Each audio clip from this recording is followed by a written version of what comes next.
to get started on today's daily collective read in the next few minutes. But if you would like to get on the list for today, the list, as always, is open. As always, it is 3 cards for a donation of $29 or more, 4 cards for a donation of $23 or more for my subscribers. Links in my bio. Please keep in mind, there are 2 things I do not read for across these apps.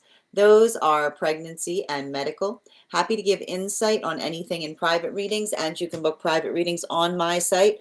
We are also doing 2 giveaways today. Our first reading giveaway is going to be a reading giveaway when we get to 50K likes. So make sure you're tapping that screen and we'll get to 50K in no time.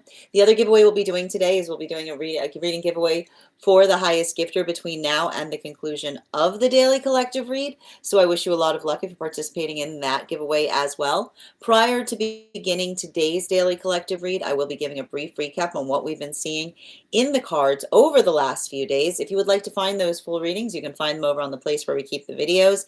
You can also find them over on the place where we keep the photos. You can also find them over as a podcast over on my spot at Tarot Church and over on my stack.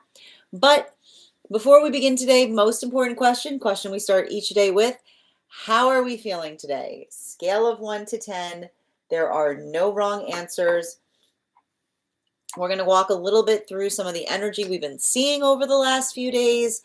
You know, I have to stress this particular full moon that we experienced can feel like it does a number on our own sense of the self.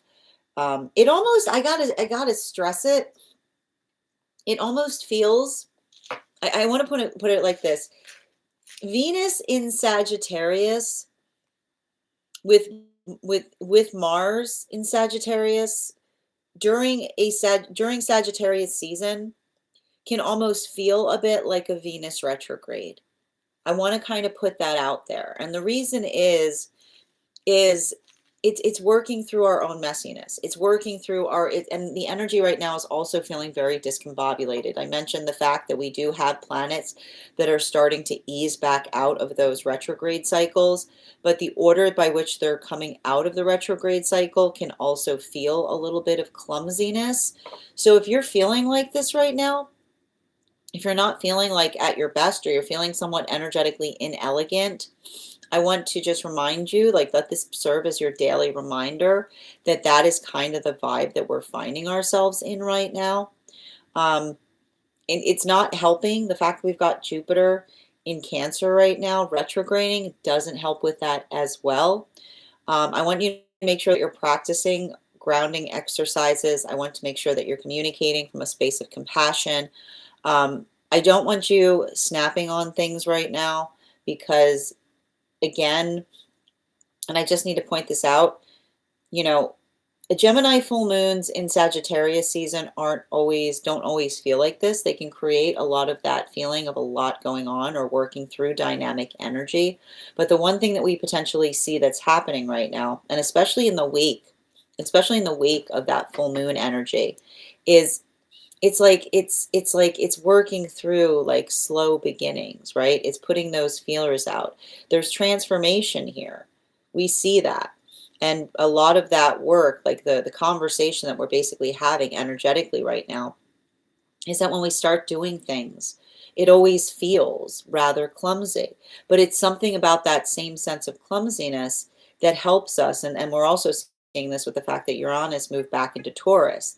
That same sense of clumsiness is like the ability to navigate one's own sense of clumsiness is necessary in the space of doing something new, right? You can't do something new if you're not worried, or if you're not in a space by which you allow yourself to feel a little bit clumsy as you're proceeding forward in that way.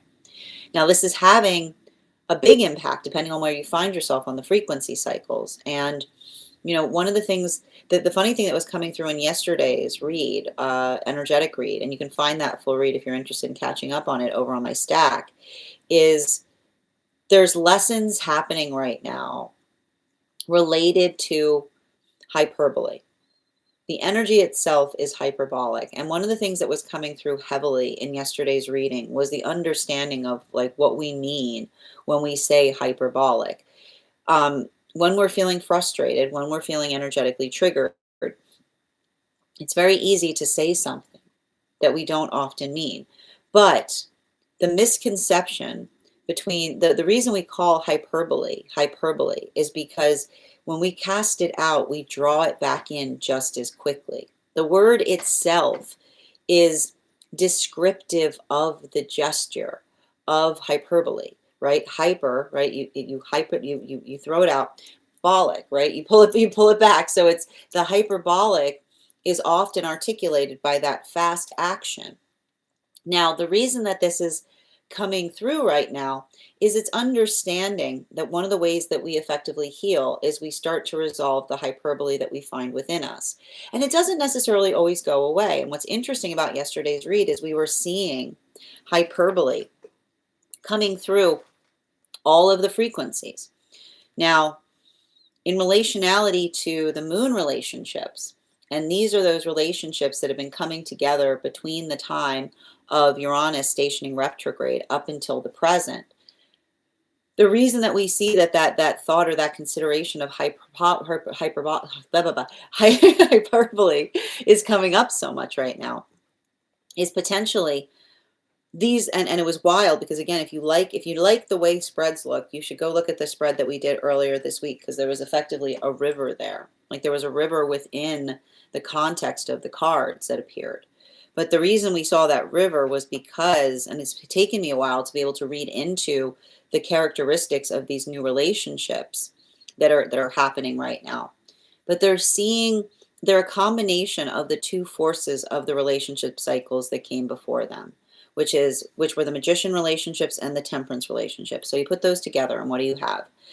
When you're working, it's not just enough to be in your authenticity, but you do the work to make sure that the authenticity is something that you energetically like what you see, right? That understanding that authenticity is even more supported by the understanding of the self, right? By the ability to energetically perceive the self and the ability to understand that everything is possible so long as the work is mutual. The big priority point in these new relationships that are coming together is a knowledge of the self. And that knowledge of the self isn't perfect, but that ability of doing so, I keep on seeing these are relationships. They don't project their feelings onto each other. They talk about how they're feeling. It's a lot of that conversation that's happening.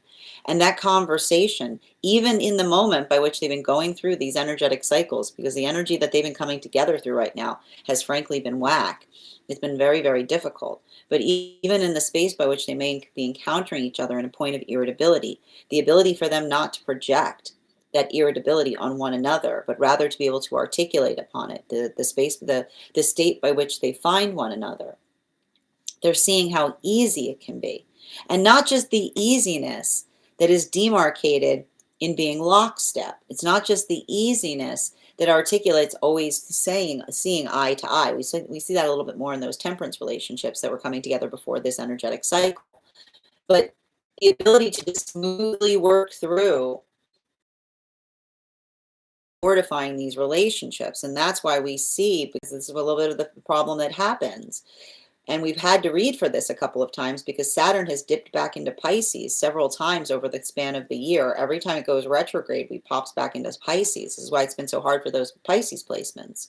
Because every time it does and it goes away again, it triggers an abandonment wound.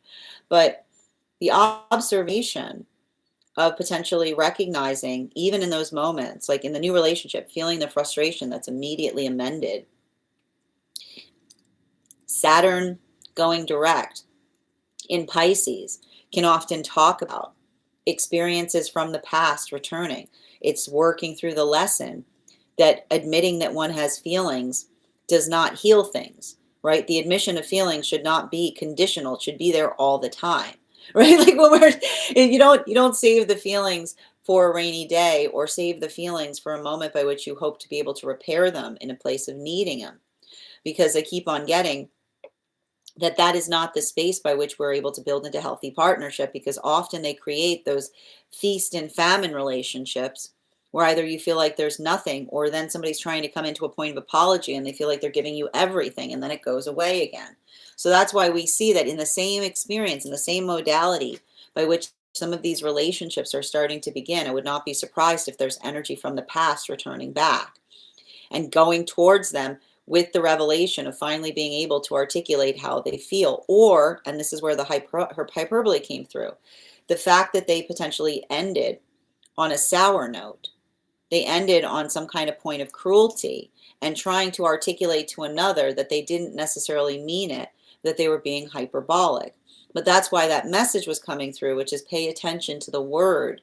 It's an onomatopoetic word. And the reason we say it's onomatopoetic, that means that it describes, it's almost like the sound of the action by which the word is articulating. And that's why we talk about hyperbole, which is hyper, shooting out, bole, pulling back.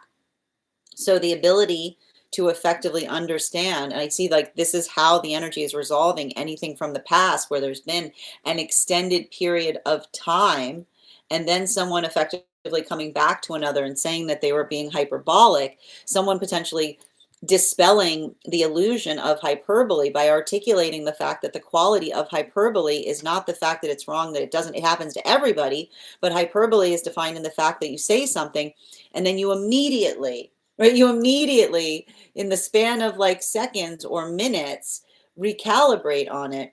You don't let that time period extend, because often that isn't necessarily articulating a hyperbolic situation, but one by which another person has changed, but not even in the space by which they're articulating the fact that they've changed, but instead trying to articulate the fact that they were being hyperbolic. It's potentially creating a lot of closure for relationships or situations that may have felt that they were not necessarily stable or energetically healthy. But it's not easy, because I keep on getting, this is actually talking about some of those moon relationships that are moving deeper into partnership now, and the quality and condition by which we see them in, this has a lot to do with it, and potentially even having conversations of that nature in relationality to past experiences. Now, this brings us to the energy that is moving deeper into divine union, and this was the temperance relationships, which were effectively coming together between the time of the Uranus stationing retrograde up until the time of the solstice period over the summer. A lot of these relationships are bringing hyperbole back into relationship. That's why the hyperbole was coming through, because it's the understanding that there is some hyperbole that is healthy. And the hyperbole that is healthy is the hyperbole that is based upon the fact that when we know somebody profoundly, right? It's feeling very Libra. It's feeling very Libra in the temperance relationships, because you'll see this often with those with Libra placements. It's feeling very Piscean in those moon relationships. The temperance relationships are recognizing that they may be utilizing her hyperbole to each other, but they're doing so in a way because they know each other so intensely that they're almost poking at each other in the space by which they know they don't energetically mean it. But it's delightful. Like I keep on hearing, they're finding the delight in they're healing by finding the delight in hyperbole again, because they're remembering that the reason that hyperbole is delightful are those moments or experiences where someone says something just to see our reactivity and then immediately recalibrating. Like it's almost like the space by which it's almost becoming a little bit of that love language there. But even in the space by which they're doing that, it feels potentially like an auric cleansing, because they're remembering, right? The lessons move back and forth between the frequencies. They're effectively remembering the difference between the healthy hyperbole, which is based upon saying something that is so beyond anything that you know, that you believe in another person, but that you know another person so intensely that you're effectively able to effectively articulate it.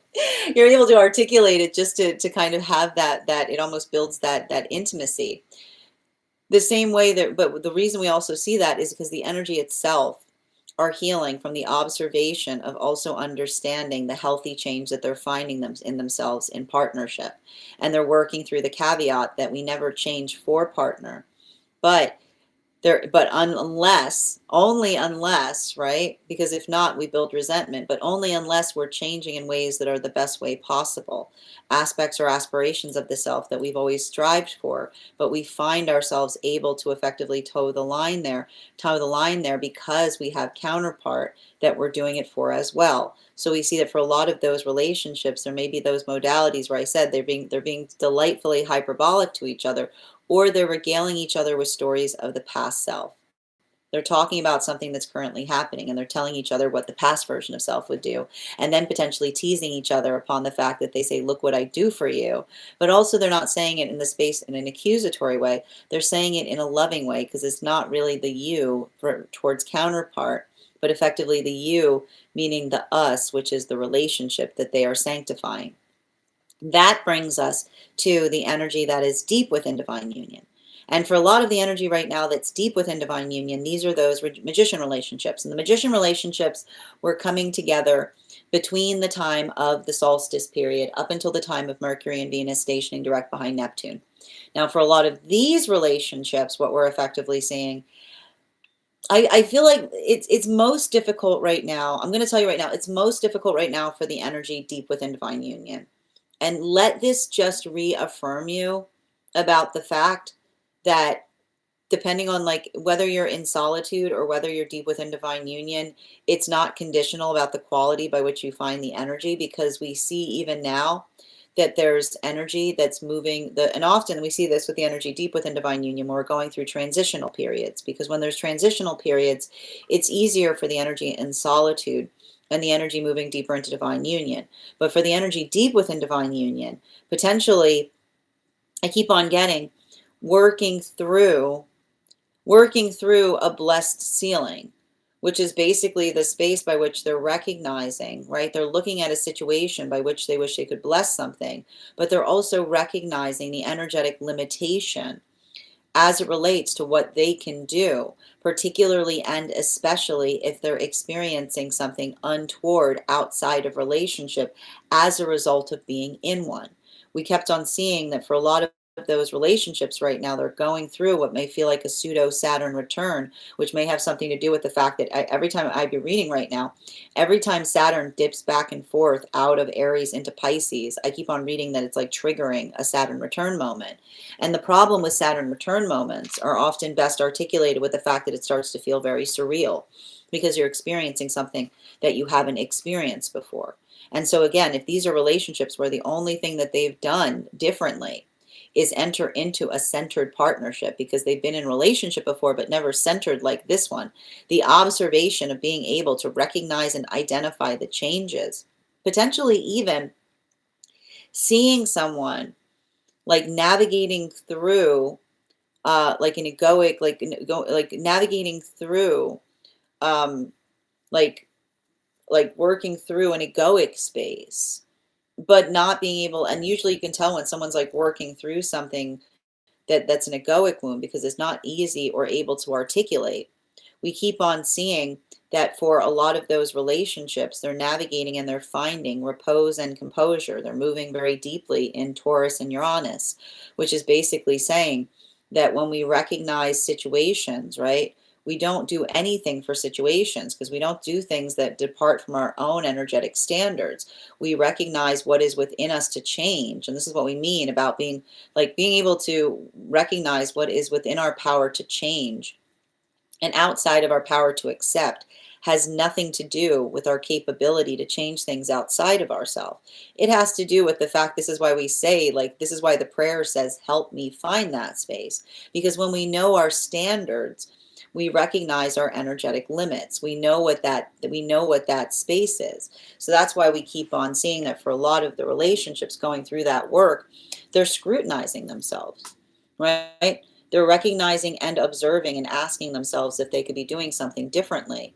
But they're getting that energetic support outside of partnership. They're not just within, but also outside. This could even be a time right now where a lot of those relationships are building into new friendships and new relationships, specifically and particularly because we effectively see that the energy is working towards, I keep on hearing like they're moving in accord to the energy that's in alignment with them, in recognizing or potentially even being able to articulate that they themselves have experienced same. That is where we find all of the energy prior to beginning today's daily collective read. But if you'd like to find that full reading, you can find it over on the place where we keep the videos. You can also find it over on the place where we keep the photos. You can also find it as a podcast over on my spot at Tarot Church and over on my Stack. I would also like to take this opportunity to invite you to head over to our Stack to learn more about a very special retreat that we'll be having this August.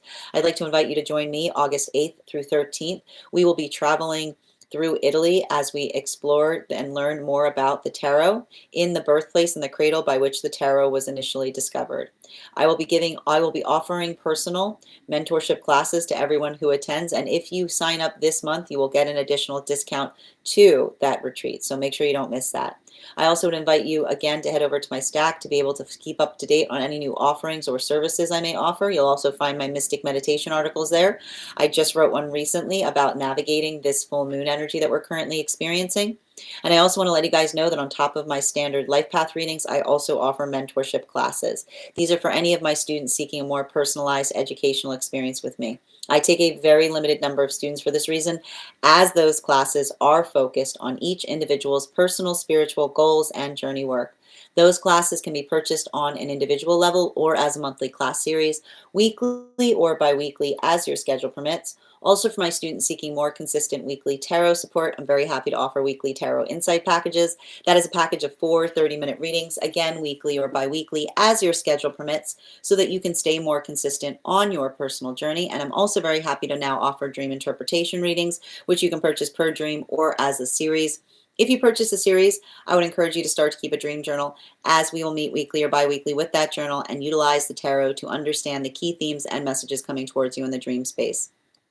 That said, we are going to get started on today's daily collective read in the next few minutes, but if you would like to get on the list for a reading today, the list is open. It is 3 cards for a donation of $29 or more, 4 cards for a donation of $23 or more for my subscribers. Links in my bio. Please keep in mind there are 2 things I don't read for across these apps: pregnancy and medical. Happy to give insight on anything in private readings, and you can book private readings on my site. We're also doing 2 giveaways today. Our first reading giveaway will be a giveaway when we get to 50K likes, so make sure you're tapping that screen and we'll get to 50K in no time. The other reading giveaway we'll be doing today is a reading giveaway for the highest gifter between now and the conclusion of the daily collective read. So I wish you a lot of luck if you're participating in that giveaway as well. I'm going to take a few minutes to read over some of the comments that came through as I was reading, but if you'd like to get on the list right now, it's a lovely time to get on the list, and the first person on the list each day will always have an additional card in their reading. We do here life path, highest priority messages from spirit, dream interpretation, angelic guidance, animal spirit guide readings, pet readings, akashic, and mind, body, spirit. If you have information that you feel is relevant for the purposes of our reading, you can post it in the notes when you send the donation. You can also post it in our subscriber only disco channel in the appropriate channels. Jamie, thank you for joining us. Welcome. How are you doing today? And hello there as well. It's my. Thank you for getting on the list. You'll be the first person read for today. If anybody else would like to get on the list today, you will be the second person read for. Thank you as well, Shell. Hi there, Lynn. How are you doing today? And Jana, welcome. Grand Rising, dear. Hope you're having a beautiful start to your day. Welcome, Jen. Thank you, Jessica, for the follow. Hyperbole. I like that, smart girl. And how are you doing today, Avatar? Good to see you as well. Andy, thank you for sharing the live. Always appreciate when you guys share the live. How are you doing today, Tanya? Good to see you. And thank you as well, Dada. How are you doing today as well, Valerie? Thank you for getting on the list. You'll be the second person read for. If anyone else wants to get on the list for today, you will be the third person read for. And thank you as well. I've got you on the list. It's my. Welcome, dear. And thank you, Cindy, for joining us. How are you doing today, LGZ? Howdy. As I mentioned, friends, I will point out I'm not going to take a lot of people on the list today. So if you want to get on the list, please do so sooner rather than later if you'd like to secure your spot. If you get on the list right now, you will be the third person read for. We are going to be doing a masculine, feminine, non-binary energy update today as well. So make sure you're tapping that screen. And also when we get to 50K, I'll be gifting a reading back to the collective. So make sure you're tapping that screen and we'll get to 50K in no time. Thank you so much for sharing the live, Dada. Before we get started, let's warm up those intuition muscles with an intuition check. I've got the animal spirit guide cards here. We're going to count back from 10. And when we get to 1, I will reveal the card. 10, 9, 8, 7, 6, 5, 4, 3, 2, 1. We got the fire dragon. We'll do that again after the next reading. In the meantime, if you guys would like to get on the list for today, the list is open. As I mentioned, it is an absolutely wonderful time to get on the list, as you will be the third person read for. I'll also stress that the list will be shorter than it typically is today. So if you'd like to get on the list, please make sure you're doing so sooner rather than later. That said, no better time than the present. Why don't we get started? Oh, you did. Did you put Fire Dragon up after I posted it, though? It's my excellent. You did. Oh, well done. All right. That said, why don't we begin? Welcome, everyone. Happy Saturday. I'm the Gray Strega, and I'm here to give you your masculine, feminine, and non-binary energy update for today, Saturday, December 6th, 2025. What do we have coming through in the cards for today? We're going to be starting right now. Masculine headspace. We will be utilizing the Smith-Waite Centennial deck. 3 cards for the headspace of masculine, bearing in mind this is not based on gender, but what one feels most aligned to. We have here the Star card in its upright, the Fool card in its upright, and the Wheel of Fortune in its reversal. All major arcana right now in the headspace of masculine energy. Let's talk a little bit about it right now. So one of the things that we're observing, and I like to kind of see this type of energy on the other side of a Gemini full moon in Sagittarius season, because it effectively, the way, there's basically kind of 2 different ways that you can carry this type of energy right now. It's often the space by which we can work on or get very frustrated at the self, where we can we can feel a lot of that energetic weight, or we're feeling a lot of that heaviness. But the understanding, and especially in relationality to situations or circumstances related to the past. But the beautiful thing that we effectively see that often comes through in relationality to that is understanding that when we're working towards, right, like when we're working towards this space of being able to identify and recognize what it is that we're trying to do better, right? Being able to be in those modalities or those experiences by which we're recognizing and identifying the work of the self. I keep on getting the same message for masculine, and this has been coming through for a while. The next best step is always the best foot forward. The next best step is always the best foot forward. And that can often create those modalities or those experiences by which, it's not the fact that we feel energetically perfect, but that ability to effectively articulate or to better refine or define.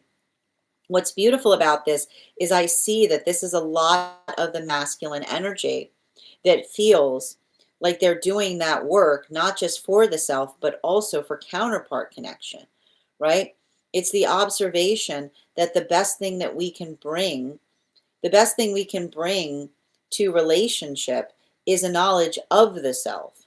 Because when we have the knowledge of ourselves, we don't look to relationship to effectively define us or to try to find ourselves, but rather we're able to deliver ourselves towards relationship.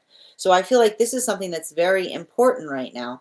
And we see it's even building into the context of appreciating and energetically admiring counterpart, because this is a lot of that. I feel like this is nice because there's no, like, I keep on hearing, like, this is the energy that recognizes insecurity for what it is, right? Insecurity, what happens when we feel energetically insecure? We become vulnerable. And what happens when we feel energetically vulnerable? When we feel energetically vulnerable, we often have those volatility points. And so this is a continuation of what we saw that the masculine's working on, which is trying to determine and articulate and define the difference between the vulnerability that is healthy, right? The vulnerable reactivity that is necessary in order to be protective, right? Versus the feeling of the vulnerability that arises that makes one feel more ferocious, or often creates a space of energetically coveting, right? Because we don't covet in relationship. The understanding that when we want a relationship to flourish, we have we can't be in the modality by which we work on the space by which we hold on to something too tightly. So that's why we have a lot of this. I keep on getting, this could even be this could even be some masculine energy that is recognizing, like I was saying, we were seeing this the other day too, the difference between the protecting versus protective, because those are very different things. Because often when we feel the need to protect something, we are acuting it, right? And when we energetically acute it, we try to articulate that something is diminutive, something is less than us, that requires our protection.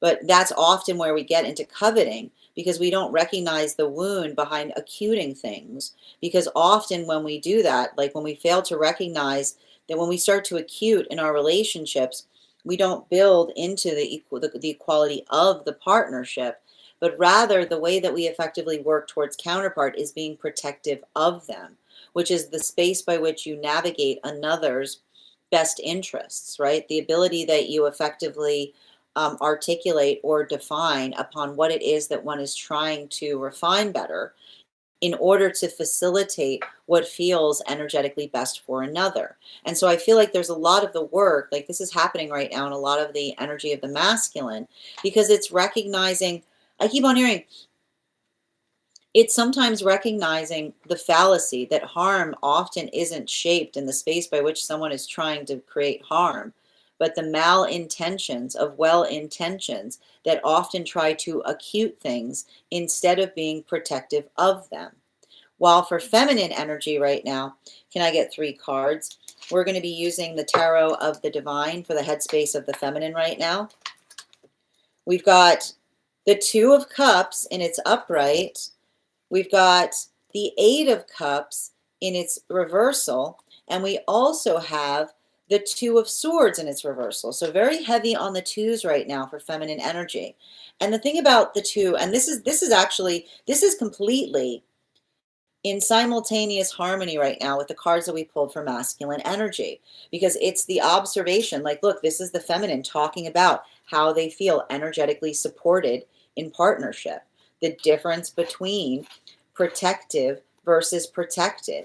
Feminine energy never feels safe in a protected relationship, because often a protected relationship feels like a limiting relationship.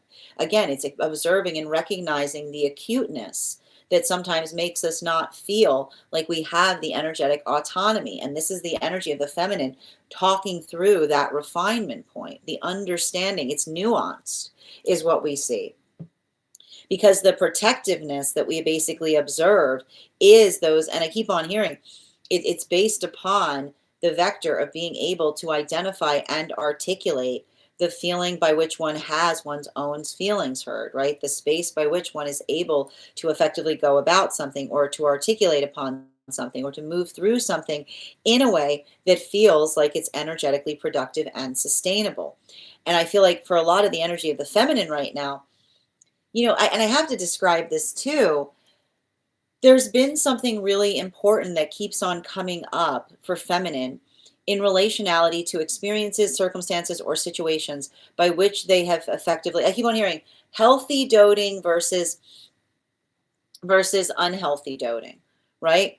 Because I keep on getting that the space by which we dote upon one another is the space by which we recognize what feels energetically consensual. It's the space by which we work towards something that feels like it's energetically viable, or it feels like it's something that basically allows that modality by which we're able to amplify or articulate. Like, and I keep on getting here too. There's a lot of that energy there that works through the space of almost like, and this is more of the feminine kind of working in that pragmatic space that we talked about. The feminine often feeling frustrated in those modalities or those experiences by which they feel that even in the experience by which they're trying to do everything, they've experienced modalities where somebody was holding them like at a point of frustration because they don't feel like they get enough of the feminine's attention. And this is why we keep on seeing, like, this is why I feel like this is coming out a lot for a lot of the feminine energy, because it's the observation of, again, I keep on hearing attention seeking versus attentive. And what is the difference between attention seeking versus attentive? Attention seeking is often those experiences by which another person, like another person is often working through the insecurity of the self, right? It's like working through the insecurity of the self and needing direction towards the self, but not in the way by which it feels productive. It doesn't feel effectively like it's moving something in accord with being able to move something in a progressive way. Whereas attentive, right? Attentive is that space by which we ascertain or we see if somebody energetically needs something. It's those modalities or experiences. And this is why I keep on getting a lot of the feminine energy is healing from unhealthy relationships by which the attentiveness that they were putting to them, another person articulated as needy. And this is effectively the feminine going through the sorting process as you were as to what needy is versus attentive. Because the problem with that is when you're in an unhealthy relationship, the same attentiveness that will create incredible results in a healthy relationship. When someone doesn't want a healthy relationship, they'll articulate and they'll tell you that you're being needy. We're supposed to be needy, and this is the feminine basically saying we're supposed to be needy in relationships.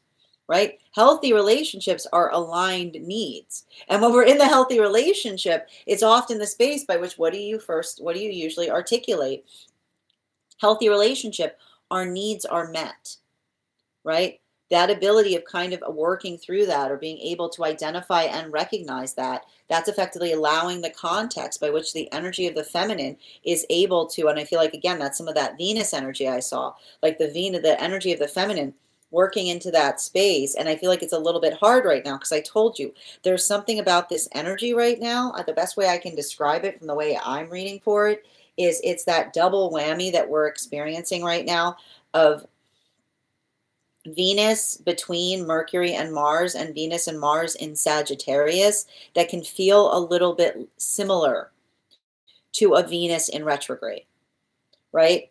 Because it's like, where is Venus sitting right now?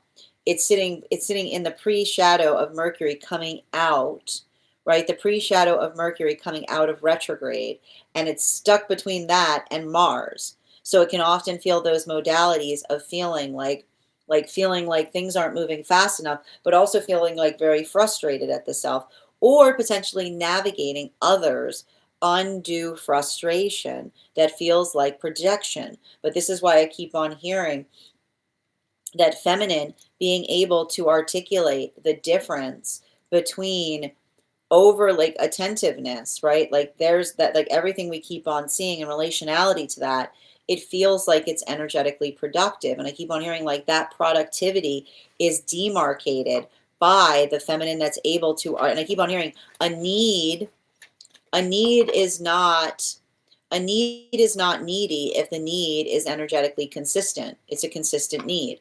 Now, this brings us to non-binary energy. I will be utilizing the Aquarian Tarot for the headspace of non-binary. 3 cards, please. 2, 3. Thank you. Oh, you're cantilevered? Okay. We've got the 2 of Pentacles in its upright.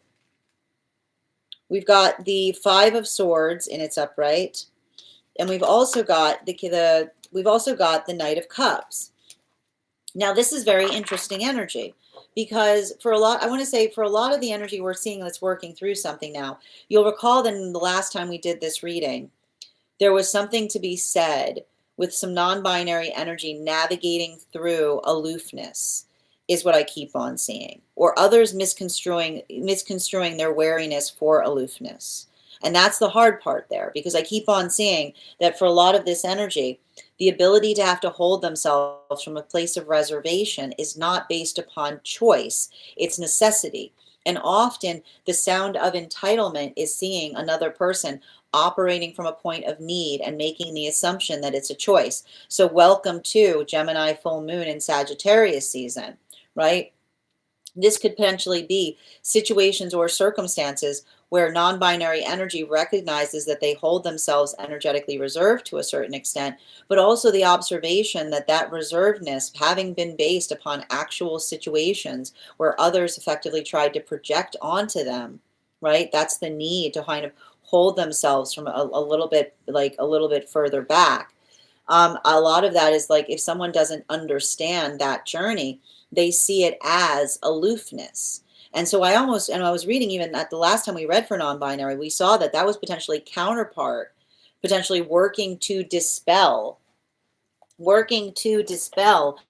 misconceptions in the energy in relationality to how they are perceived versus why one finds oneself the way that they do. Like, I would not be surprised if there's some counterpart energy having to navigate a situation by which some other person articulates that their counterpart seems aloof, and them saying, let me tell you a little story. Like, let me tell you a little story about where that aloofness comes from, because there's nothing aloof about it. It's the energy being very, it's the energy being wary. It's the energy being conscientious. So I see even now that for a lot of the energy kind of working through that, um, there's something to be said. There's something to be said about the observation of the past versus the present. And I almost would not be surprised. I wouldn't be surprised if there's conversations happening with counterpart in just the acceptance of being misunderstood. You know, like, I feel like that's a lot of that's like the hard part. There's a lot of heart healing that's happening right now for non-binary energy, but just the observation, like the observation of coming to a point of accepting to be understood. I keep on seeing it's the energy that almost says like they have to work twice as hard so that others don't have to, right? It's like, and I feel like there's a little bit of that energetic weight there that can sometimes feel, it can feel like a burden, but I keep on hearing the energy saying it's kind of it's a blessed burden, which is the energy saying like they kind of recognize like that's the territory by which they've always occupied. So I keep on seeing that. I feel like this is the energy that has worked really hard to observe, not absorb. You know, that if someone else is in the space, and it's almost like the energy talking to counterpart and saying like, if someone's in the space by which they want to, if somebody's in the space by which you, and this is what we mean about it not being aloofness, but wariness. Like when you see somebody is feeling reactive by being in your presence, it doesn't really encourage you to desire the need to be friendly, right? Like I almost see that this energy is constantly kind of working into that space of threat, or like threat assessment at every moment. Because I almost see the fact that this is energy that's had to do a lot of work in terms of others not being respective of their boundary, because that's what often happens when another person is projecting on you. This continuing, and so there's a lot of that. I keep on getting, there's a lot of that same healing that's happening through those experiences, but I almost feel like it's a lot of, I keep on getting, it's a lot of verbal cleansing right now. Right? This could be a lot of the energy talking about how they feel or working through those experiences in some way, shape, form, or fashion. Moving back to masculine energy, again, bearing in mind this is not based on gender, but what one feels most aligned to. We're going to be using the Tarot of the Divine right now for the heart space of masculine. 2, 3. We've got the Devil card in its reversal. We've got the 10 of Wands in its reversal, and we've got the World card in its upright. So let's talk a little bit about this right now. These are, there's something very important that I see that's happening right now in the heart space of the masculine, in relationality to kind of, I keep on hearing, in relationality to just effectively moving through something. Like it's processing is what I keep on getting. And it's feeling very Piscean right now in the masculine energy, which I'm not surprised about, because we've got a lot of planets right now dipping back and forth between Pisces and Aries.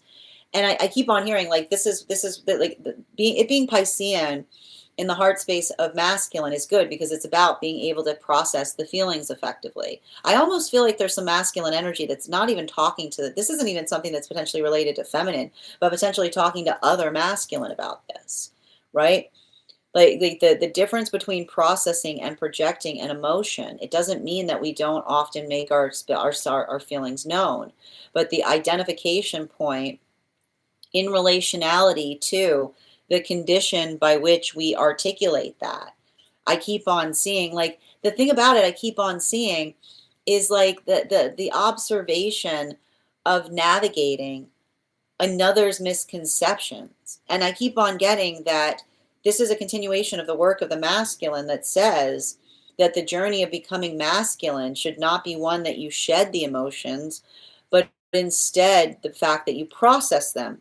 But often there's a misunderstanding with those who see masculine processing their emotions effectively, King of Cups energy, being like, why don't you have any? And being like, it's not the energy. This is what we talk about with the real stoicism. Stoicism is not disassociating, being like, I did it. I don't feel anything.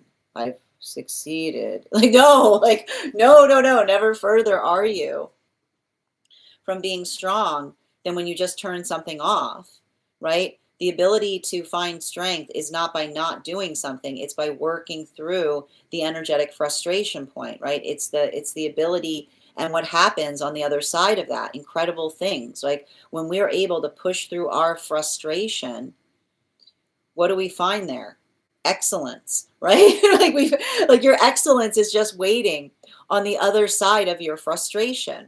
So that ability of being able to identify and recognize that, I feel like that is the energy that understands that, but it's and it's understanding that it's not just the frustration that we feel for others, it's the frustration that we feel about ourselves.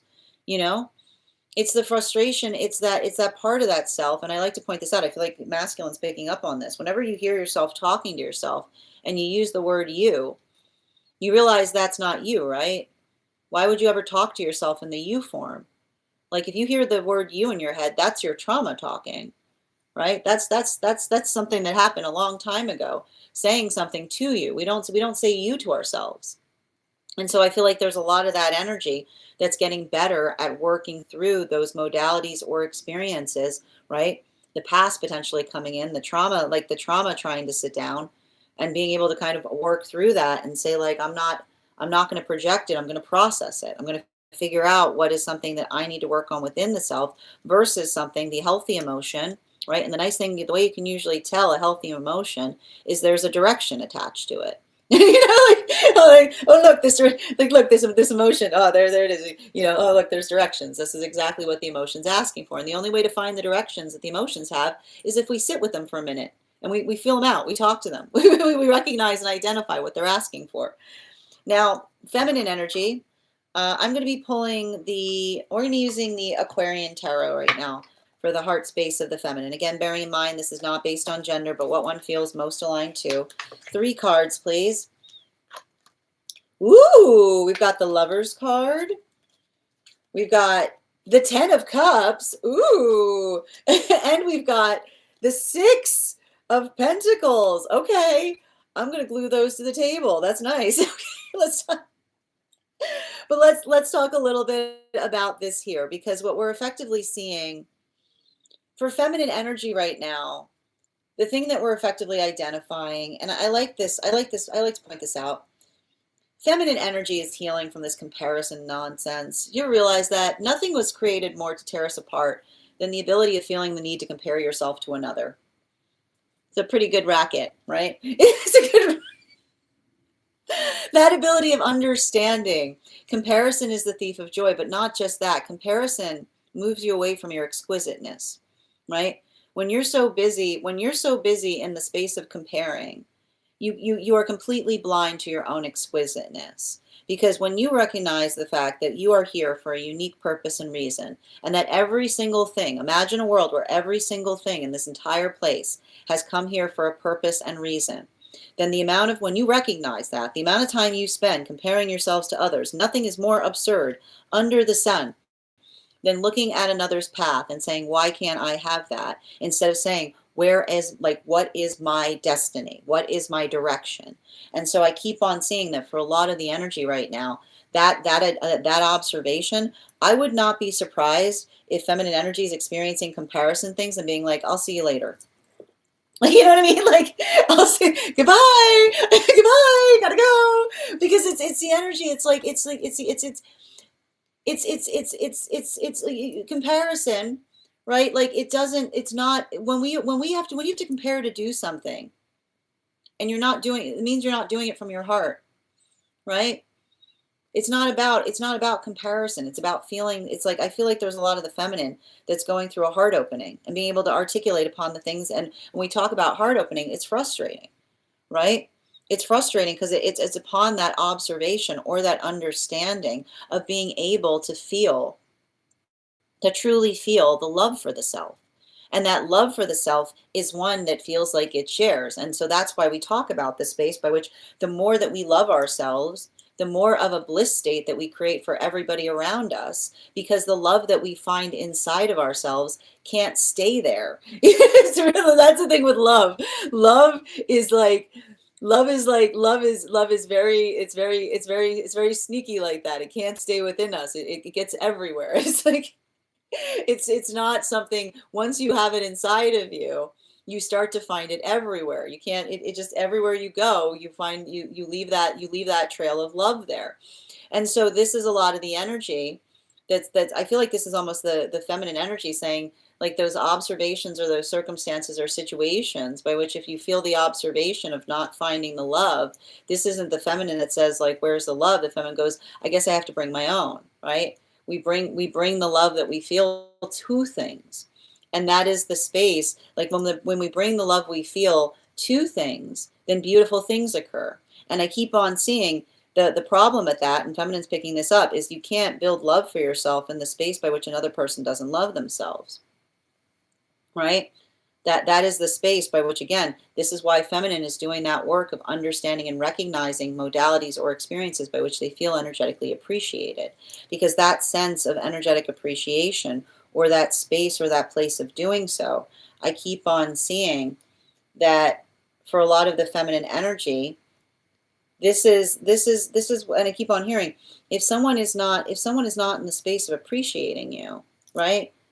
If someone's in the space by which, and this is how feminine's healing relationship too, it's painful. Like, when someone is not giving us the energetic, like, love that we desire, we often start to, there's that inclination to want to blame the self, right? Never is feminine more in a point of misconception than when they see someone not giving them what they know is theirs, the love that is bequeathed to them, that they feel within the self, and saying, oh, there must be something about me that means I don't deserve it, right? So dispelling of that, like, recognizing that there are undeserving relationships we'll find. There are relationships we'll find by which we will not deserve them. And how will you recognize that you're in an undeserving relationship? You won't be experiencing the energetic love that you deserve there. And so those experiences, I feel like this isn't the feminine, this is also the feminine that's learning to articulate upon those things in order to effectively have their needs met, right? Because this is the feminine that says, if feminine has done the work, to be able to find the love for themselves, right? They know what it feels like to be loved, because they love themselves first and foremost. And they're also in the space, as long as they're asking for something that is energetically reciprocal, something that they themselves are eagerly excited and willing to give to another, then it's never too much to ask. That is the energetic standard. So this is a lot of the feminine that's working on the space of holding standards in the heart space. And when we're working on holding standards on the heart space, we observe, don't absorb, right? We don't react, and we certainly don't match, because the silliest thing to do in the world is, when somebody is not treating you deserving, you go, you know what, I'll get you, I'll deserve me less. Like, I'll deserve me less. You're going to deserve me, I'm going to desert myself. Now what are you going to do, right? Like, that doesn't work. But you'd be surprised. Continuing to get clarification. 3 cards for the heart space of non-binary energy, and we're going to be using the Centennial Tarot deck, the Smith-Waite Centennial Tarot deck for the heart space of non-binary energy right now. 3 cards, please. 1, 2, 3. We've got here, the 8, the 8 of Pentacles in its reversal. The King of Cups in its upright. And the 7 of Cups in its upright. This is a continuation of non-binary energy working on experiences by which they've had to navigate others who did not want to do their shadow work appropriately. And the hard part about that, and this is why we see so much of those energies that others consider aloof, but instead they're very wary. Because I can hear this energy say, I know the difference between a relationship where another person knows themselves or someone that tries to come towards them because they're trying to work out some shadow work that they are just trying to project on another person. Not all relationships are the like. And this is the hard part. This is the energy that has to work twice as hard when they're entering into partnership to be able to sort out somebody that comes towards them because they're good with themselves, because they love themselves, versus someone who's in a state of not being able to accept the self, that are just looking for a space by which they can effectively project all of the work that they're not willing to do upon the self. And so that's why I see that this is why we see that there's potentially a lot of counterpart energy potentially protecting the heart space of, and this is why we keep on, it's interesting, so they're going through a caveat right now, because typically, and the thing with a caveat is every rule has a caveat. Typically, we don't talk about relationship, like we don't talk about our counterparts outside of partnership unless we're articulating and dispelling a misconception, right? So the observation that we're effectively seeing here, if these are situations or circumstances wherein another sees counterpart as aloof, and the energy of the counterpart is basically articulating and stating to another person, that is not aloofness that you're seeing. That is not an energy that holds themselves to a different standard as others. That is energy that is wary because of experiences by which another tried to come towards them articulating love, but instead took something out upon them.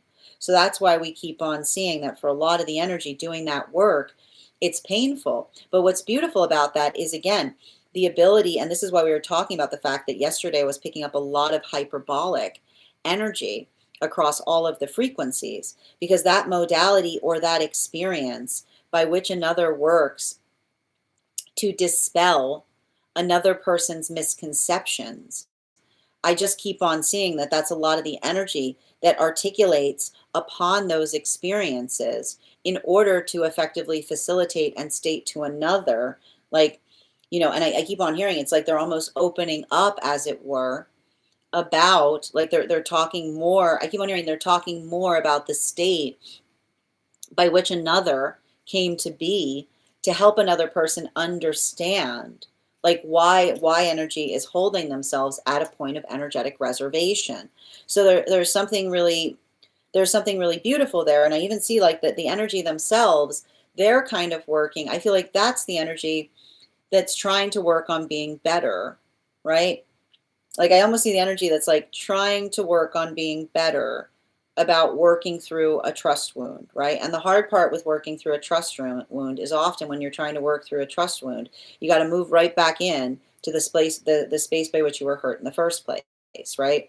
It's like the energy that's finding their sea legs again as it relates to feeling emotionally vulnerable. Continuing to get clarification, moving back to masculine energy, and we're going to be utilizing for the unconscious of the masculine, we're going to be utilizing the Aquarian Tarot system. Can I please get 3 cards? 3 cards, please. 2, 3. Thank you. We got the 8 of Cups in its reversal, the 3 of Swords in its upright, and the King of Pentacles. So what are we seeing right now? I feel like every time I read for the heart space of the masculine, I feel like there's a lot of this energy of masculine feeling like there's some kind of point of unfairness in relationality to having to undo the damage, in relationality to what they were taught versus what they now recognize that they need to embody, right? There's a little bit, I keep on hearing, never are we further away from our authenticity than when another person tells us to suck it up, is what I keep on getting. Because I keep on hearing the misconception. I keep on seeing that there was a grave misconception that's occurred with masculine energy, with someone falsely, like the false illusion that stoicism meant becoming stone. right? Stoicism is not becoming stone, because stoicism, when we become stone, becomes the space where we're unfeeling.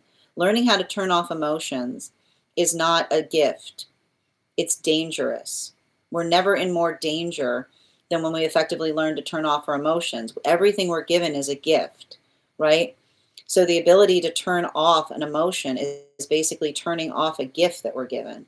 And the ability to understand that the way that we become stronger in our emotions is to allow ourselves to feel them in order to heal them.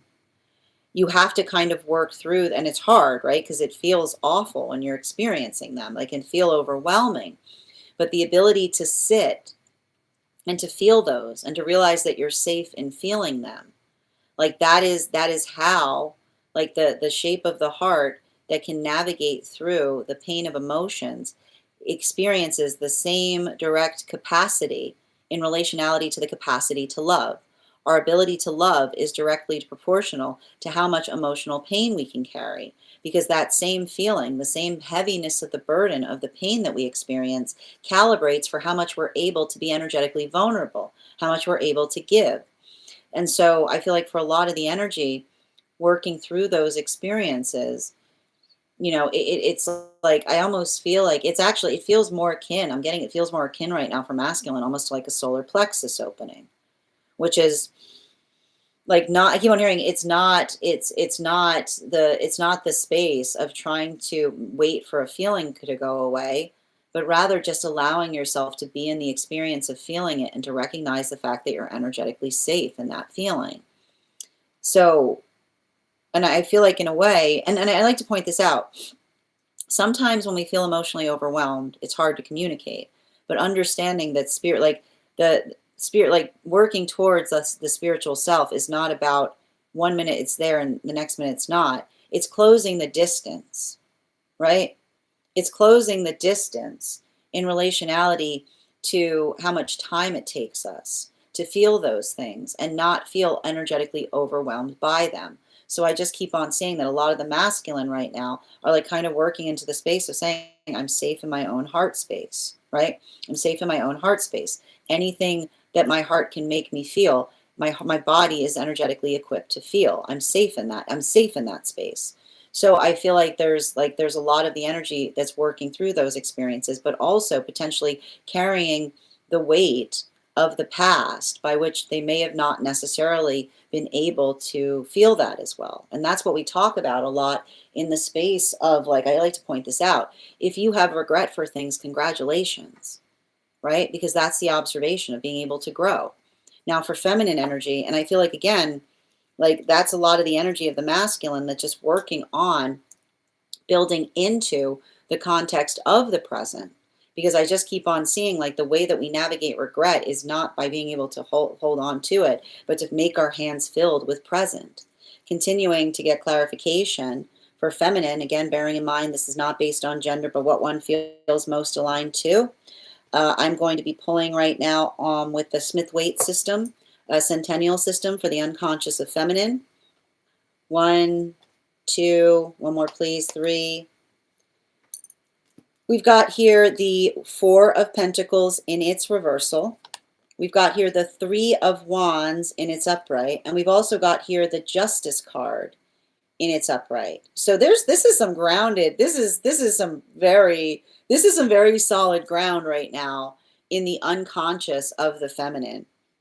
And what I'm keep on seeing right now with the unconscious of the feminine is I keep on hearing the feminine well grounded in the difference between something that they're working on versus something that is energetically ridiculous, is what I keep on getting. This is just the energy that we effectively see. There's a little bit, it's a lot of this hands on the hips energy is what I'm kind of getting here. But I keep on getting the hands on the hips energy has a lot to, I just keep on feeling the hands on the hips energy for feminine has a lot to do. I just keep on seeing it's the feminine that's working on knowing what is their business versus what is another person's business, is what I keep on seeing. This is the feminine being if I'm taking care of my business, if I'm invested in my business and you're invested in my business, who's invested in your business, right? But it's like, it's the ability of understanding. Like I told you, these cards are all about feminine energy, working on building healthy boundaries. And building healthy boundaries are hard. You know why building healthy boundaries are hard? Because in the space by which you know the song you will hear. Do you know the song that you will hear when you're creating healthy boundaries? Sing it with me. Why are you so mean? Right? The song you will hear, right? The song you will hear as you're laying the healthiest of boundaries is, why are you so mean? Right? What's happened with you? Right? Why don't I have energetic access to you anymore? Right? It's like, and I see the energy of the feminine recognizing, right? It's not energetically mean. And again, this is the important thing, because we also talk about this here. This is the feminine doing the important work. Say it with me. The problem with setting boundaries, and we also have to have our due diligence on this, okay? Our trauma likes to masquerade as our standards. Trauma loves pretending it's a standard, which is why we always understand that the way that we can usually identify and articulate upon what a healthy boundary is we can usually describe the reason why it's there, right? If you're ever unsure, if you're ever unclear as to whether whether your standard is really a trauma in disguise, the best way to be able to analyze whether it is a trauma in disguise is if you can explain why it is there, right? And that's what we talk about with shadow work, right? Because when we are recognized, be like, I've got a standard on this. And you're like, why?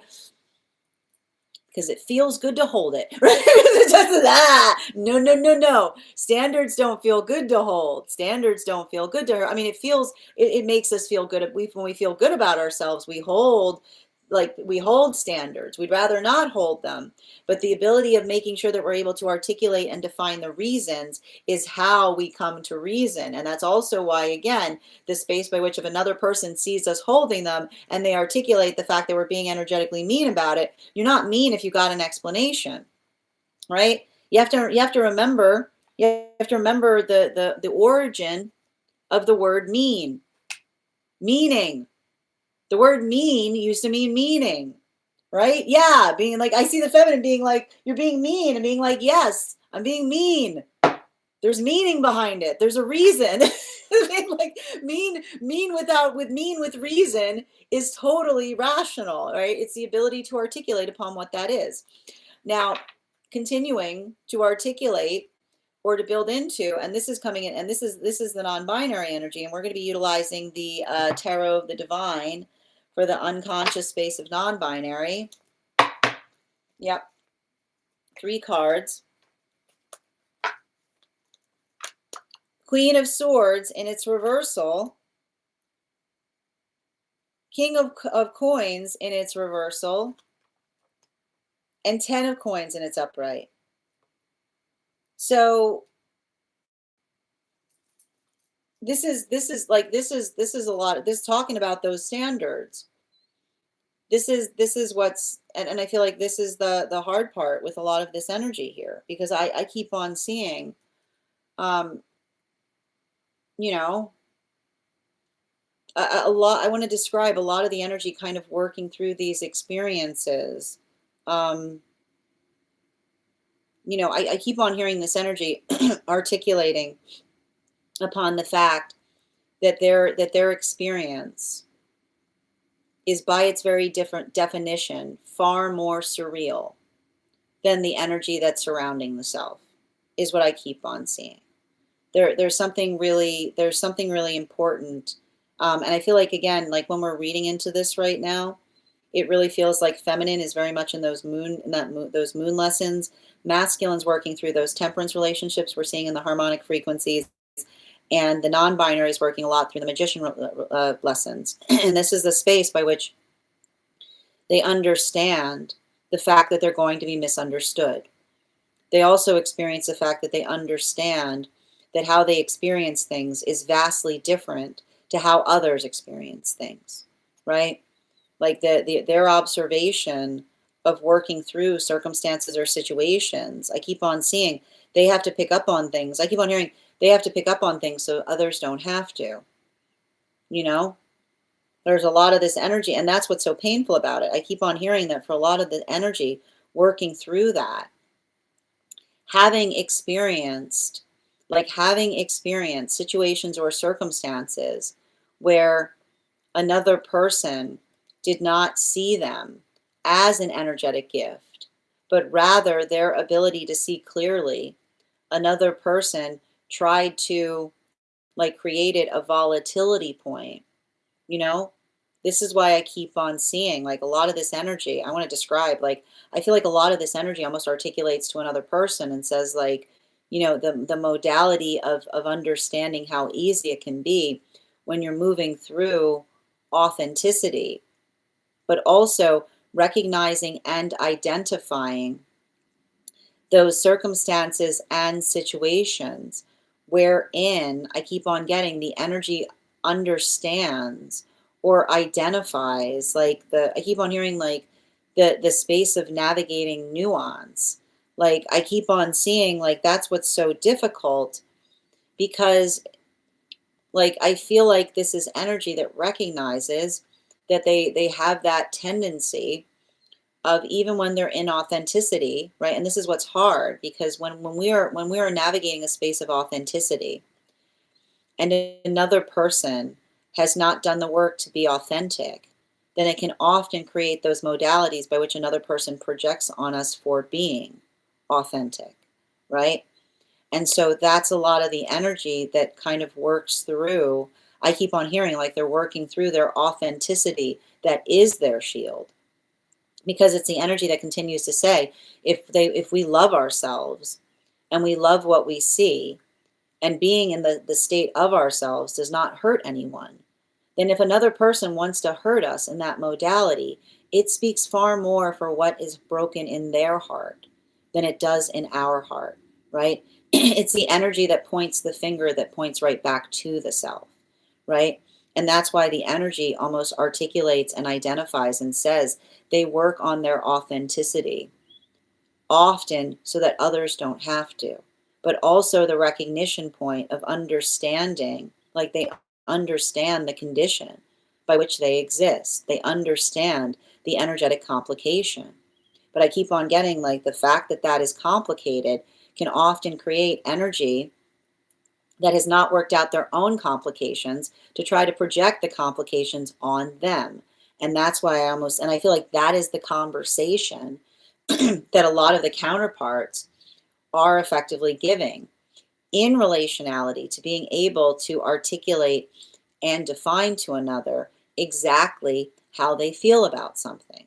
And I feel like, in a way, there could be a lot of those modalities by which this is the energy that's working in conversation with counterpart about navigating those nuances of having to, I keep on hearing, navigating the nuances by which you recognize that your presence by its very nature can often simply be triggering to others. Do you see what's happening? Even as I'm trying to talk about it, it's the energy that right, it's the energy that does not intend that. And I keep on getting the difference between, often when somebody finds someone that is centered in the self, they'll make the accusation that they're self-centered. But and I need to point this out, why we should not, being selfish and being centered on the self are different things, right? There are those that utilize the term centered in the self as selfish. But if the way that you center within the self is one that you would eagerly give another, there's nothing selfish about being centered in the self, so long as you are energetically observant of the fact that there are others around the self, right? It's not going through the myopia of experiencing something specifically from the, myopic is the space by which you only think about the self, right? That's the egoic journey by which everything you do is about the personal drama of the self. But being centered, right? Being centered within the self, not self-centered, but being centered within the self, is understanding the space by which you occupy, the energy that you navigate. And then when you understand that, you are intentional with it, right? You're both intentional by the way that you energetically carry it and the way that others receive it.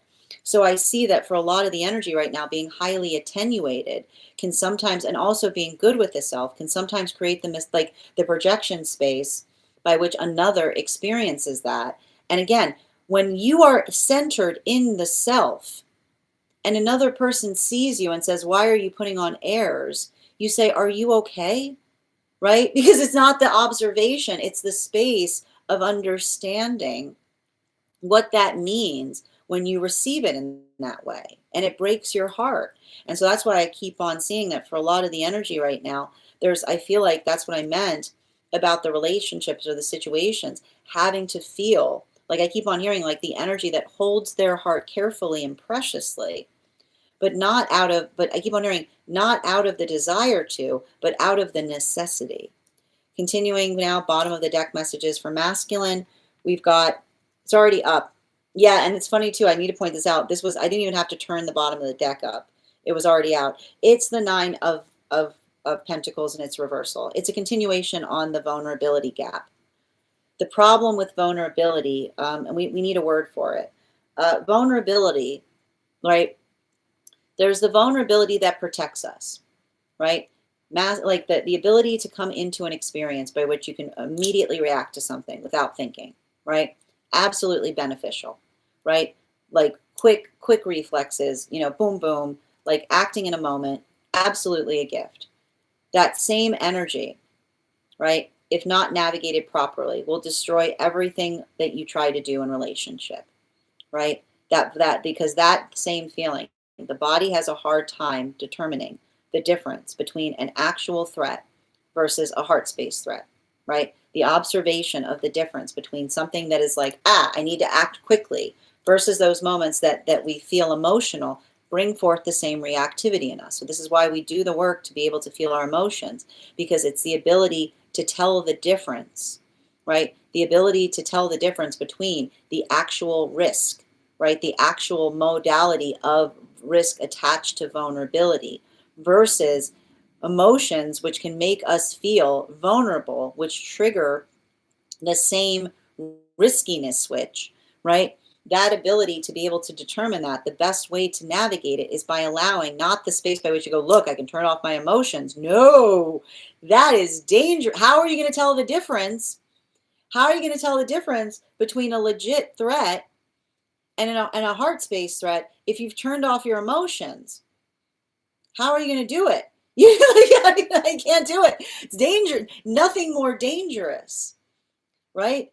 The ability to turn them off is not a gift. It is the most dangerous thing that one could ever imagine, because it doesn't create the ability to sort through what one is supposed to be reactive to.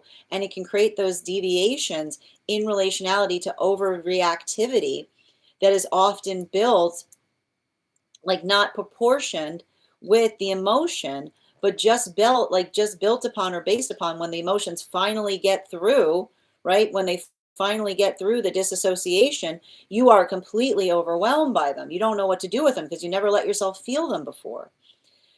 That brings us to the feminine energy. And for the feminine, we'll be doing the Tarot of the Divine, bottom, the deck, Queen of Wands, right? This is feminine just coming to terms with the fact that as you move towards your exceptional, there will be people that will misperceive you. They will tell you you're going in the wrong direction. They will tell you all sorts of things, right? And this is why the feminine says the ability to know the self is the best way to fortify the self against the opinions of others. Because some opinions are valid, right? Sometimes someone has something to say to us. It's a good note, right? An observation of something that we could be doing in a different way. And the way that we're usually able to proportion out the difference between what feels like a healthy critique, somebody articulating, giving us something we need because it helps us do something in a more effective way, versus something that feels like another person projecting their criticism upon us, is by knowing ourselves. Because I'll guarantee you right now, when you start to know yourself, the funniest thing that will happen is someone will criticize you for something that you are intentionally doing. They will articulate to you and be like, you're doing this, and being like, yes, I'm very aware that I'm doing that, right? Because when you're intentional, when you work towards intention, and another person tries to criticize you, it's an amazing thing. It gets really surreal because it's that moment by which somebody articulates something that is probably a good thing. You ever had those moments? Someone being like, you're so emotional. We're supposed to be emotional. We're emotional creatures. As long as we're carrying our emotions effectively, telling someone that they're emotional like that, yeah, thank you. Thank you, right? Or again, you're so mean. Again, it's not meanness. Is meanness cruelty? Often when we're holding boundaries upon something, the dictation point as to why we're holding boundaries is someone articulating upon the fact that we're being mean for holding them. And someone being like, I'm not, if you experience someone holding a standard and then you say they're mean, being like, am I being mean or are you being pushy? Right? It's like, it's again being like, it's the understanding of being able to accept what another person articulates is almost like, yes, right? The validation of feeling and that's not righteousness, you know? This is what we talk about. It's the righteousness is not that, and understanding righteousness is dangerous because righteousness is always just feeling, and this is why we have to do the work. The way that we make sure that we're not righteous when we do that is making sure that we're doing a lot of careful work to understand why we hold the standards we do. Recognizing and identifying that our responsibility is to make sure that one of our standards isn't just a trauma hiding in disguise as a standard. Well, for the bottom of the deck for non-binary energy, utilizing the tarot of the Aquarian Tarot, we've got the King of Cups. You know, this is very much in alignment to right now with the feminine energy. This is this is having to do the work of both, working upon situations or circumstances where someone may have come towards them in the space of saying like, I just want to be nice to you. And then that I want to be nice to you turned out the space by which they were just trying to effectively let out all their shadow work, right? This is like literally the energy that has had to heal from situations by which another person's intentions were masked by the way that they approach them. This is some messed up stuff here. This is non-binary energy saying, I've seen some ugly things in beautiful people. I've seen energy that comes towards me, all sunshine and rainbows, but then underneath that was all that shadow work that needed to be done. And so that's why I see that for a lot of the energy working through that, the space by which another person misperceives them as being aloof, but really they're conscientious and careful. I feel like that is the energy that builds into the context of those that understand how difficult that energetic journey is. And so for a lot of the energy, working through those experiences is an observation of those that are built upon and based upon truly getting to know another person, because it's the understanding that nothing is more absurd, right? And this is what some of this energy is potentially experienced. Situations or circumstances where they've had to work towards being vulnerable after circumstances like that. And then even then another person being angry with them because they could not be vulnerable, as if vulnerability was just something that you could do with a snap of the fingers, as if it was so easy. So that's why I keep on seeing that a lot of the energy is working on healing their heart space, understanding how strong it is to do so, but also building appreciation for those that understand how difficult that journey is and the reasons why it's difficult and unique for those individuals. That is where we find all of that. Is our daily collective read for today. I want to thank you guys so much for being here and experiencing it. Just a reminder, if you would like to book a private reading with me, you can book one on my site. Please keep in mind, if you book a private reading with me, it is a two-step process. You have to book the reading, you have to pay for the reading. Please make sure you do both if you like to have that reading. Most importantly, please remember that I will never, ever, ever, ever, ever, ever, ever, ever, ever reach out to you for a private reading. I'll never DM you or PM you or slide into your inbox and tell you I have a very important message that only I can deliver. The only way you can book a reading with me is if you book one on my site. Couple of updates before we move into personal readings today. First and foremost, thank you to everyone who attended our recent class on the Sun card.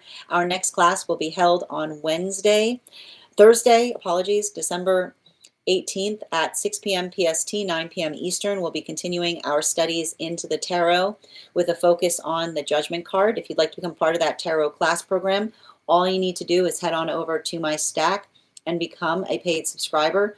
Your paid subscription to my Stack is your ticket of entry into our live classes each and every month. You will also, as a subscriber, have access to over 9 hours worth of material in the Tarot Church Library Class Archive. It's not necessary to catch up. I'll be doing my best to give you an update on everything we've studied prior to beginning our class, but it's a great time to join if you want to catch up. And If you become a founding member, not only will you receive a discount on the full year's worth of classes, but you'll also receive a complimentary one-on-one mentorship. You'll also receive um, access to over 20 hours worth of material in the Tarot Church Library class archive. You'll also have access to a complimentary one-on-one mentorship class with me, where I will meet with you personally to assess where you are on your own personal tarot journey and give you the best insights in terms of how to utilize those classes to the best effect, moving towards your tarot goals going forward. One of the things I tried to do in these classes was make them accessible to the absolute novice tarot reader as well as the seasoned reader. There's definitely something there for everyone. Don't let your lack of experience or your robust experience prevent you from joining us in these classes. And even if you don't become a paid subscriber to my Stack, I would encourage you to follow me there to stay up to date on any new offerings or services. I also post my weekly newsletter there, which will let you know about my in-person events and my online live schedule. I also post my Mystic Meditation articles there, which give you updates on everything we've been seeing energetically in the cards in article form. I just released one this week on navigating this full moon energy that we just experienced. I also want to invite you to join us this August, 8th through 13th, as we will be doing a very special tarot retreat in Italy. We are going to be traveling to the place by which the tarot was originally first discovered to understand and work deeper into the cards, but not only that, being able to explore the culture that allowed the cards to find a home in the first place. We will be studying in Tuscany, Rome, and Florence. And if you are interested in joining us for the month of December, anyone who signs up will be receiving an additional discount to that retreat. You can find all of that information over on my Stack or over on my tree with Binks in it in my bio. I also want to let you guys know that on top of my standard life path readings, I also offer mentorship classes. These are for any of my students seeking a more personalized educational experience with me. I take a very limited number of students for this reason, as those classes are focused on each individual's personal spiritual goals and journey work. Those classes can be purchased on an individual level or as a monthly class series, weekly or bi-weekly, as your schedule permits. Also, for my students seeking more consistent weekly tarot support, I'm very happy to offer weekly tarot insight packages. That is a package of 4 30-minute readings, again, weekly or bi-weekly, as your schedule permits, so that you can stay more consistent on your personal journey. I'm also very happy to now offer dream interpretation readings, which can be purchased per dream or as a series. If you purchase a series, I would encourage you to keep a dream journal, as we will meet weekly or bi-weekly with that journal, and utilize the tarot to understand the key themes and messages coming towards you in the dream space. I want to thank you guys so much for being here today and sharing in these messages, and we will do this again tomorrow. That is our daily collective read for today. We are going to get started on personal readings. Congratulations to Nikki. You got our highest gifter today. You'll be having a free reading. And if anybody else would care to get on the list right now, you'll be the 5th person read for. 3 cards for a donation of $29 or more. 4 cards for a donation of $23 or more for my subscribers. Binks in my bio. Please keep in mind there are 2 things I don't read for across these apps: pregnancy and medical. Happy to give insight on anything in private readings, and you can book private readings on my site. I'm going to take a moment to read it. We also got to our 50K giveaway. Thank you guys for helping us get to that benchmark so quickly. I will be giving that giveaway as well. And I'm going to take a moment to read over some of the comments that came through as I was reading. Hi there, Jen. How are you doing today? Hope you're having a beautiful start to your day, Avatar. Hi there, LGZ. And Dada, thank you again for sharing the live. Always appreciate when you guys share the live. I like that, Cheshire Cat. Got the animal card. Well done. Looking forward to our reading. It's my. Hi there, Inner Wealth. A man on TT is teaching people about marriage. He's been attacked by women. He's mad. Is that okay? I mean, I want to, I would be very curious. I mean, it's hard for me to, hi there, BB. Thank you for getting on the list here. I mean, I can't reasonably answer that without understanding what it is that they're articulating that is creating such a furor. But it is interesting, though. I would be curious about what their credentials are in relationality to articulating about marriage advice.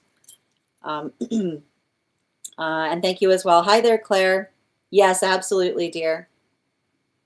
And thank you as well, Raindrops, for the follow. It resonates. I had to affect pulling back emotionally because they wouldn't listen to boundaries. Sending you support on that journey, dear. Grand Rising, Ivana. Good to see you today. Let's go. Yeah, it's going to be a no for me. Comparison not helpful. I like that. And love, thank you for the follow. Bring your own love. Tap to claim. Grand Rising, Ella. Love, could I receive a general reading? Francine, these are donation-based readings, so I'm happy to do a personal reading for you if you'd like to get on the list. For non-subscribers, it's 3 cards for $29 or more, or the gift of a baby dragon. And if you get on the list right now, you will be the 6th person read for. I will also stress, I'm actually going to be closing the list right now. So the list is now closed. If you want to get on the list for tomorrow, for the Monday, you'll be the 1st person read for. It's so hard when you're projected upon. You can't change that. Tap to claim. Hi there, Ella. Good to see you today. Can't correct authentic. It's real. Tap to claim chosen. Yeah, I used to be able to turn my emotions off, and I physically can't anymore. I mean, why would you want to? You know, like, that's a real question. Ms. Davis, thank you for the follow. Our feelings are gift, and it's hard work to express them openly, but worth it in so many ways. Tap to claim. Finding a voice has been the most freeing feeling. Tap to claim good. And thank you for the follow, Verity. Yeah, what's gotten into you? That's what you'll hear when you're setting those standards. Yeah, why do you got to be so rude comes to my head. Exactly. My therapist told me I need to be stronger, so this is hitting. Sending you support on that journey. Yes, without choosing cruelty, always. No need to be cruel about it. And thank you so much for the follow as well, dear. Thank you, Wild Branch, for the follow. Oh, I do my best, Zephyr. Thank you for being here and receiving these messages, and thank you for the follow. Never, ever, ever. The only daily news I listen to. Oh, thank you. Good. I appreciate you. All right. And you're so welcome. I know. Thank you for that. But I love the potato. Why is the potato in Paris? Does it go other places? I have so many questions. All right, we're gonna give the 50K. We're gonna do the. I miss our fish. I miss our angler fish. I want the angler fish back. All right, we're gonna do our 50K giveaway right now. I am thinking of a number between. I'm thinking of a number between 1 and 40. First person I see that posts a number will get the reading. First person I see, not the first person that posts it. Sometimes they see things in a different order than you guys post them. Nope. Nope. Nope. Nope. Nope. Nope. Nope. Nope.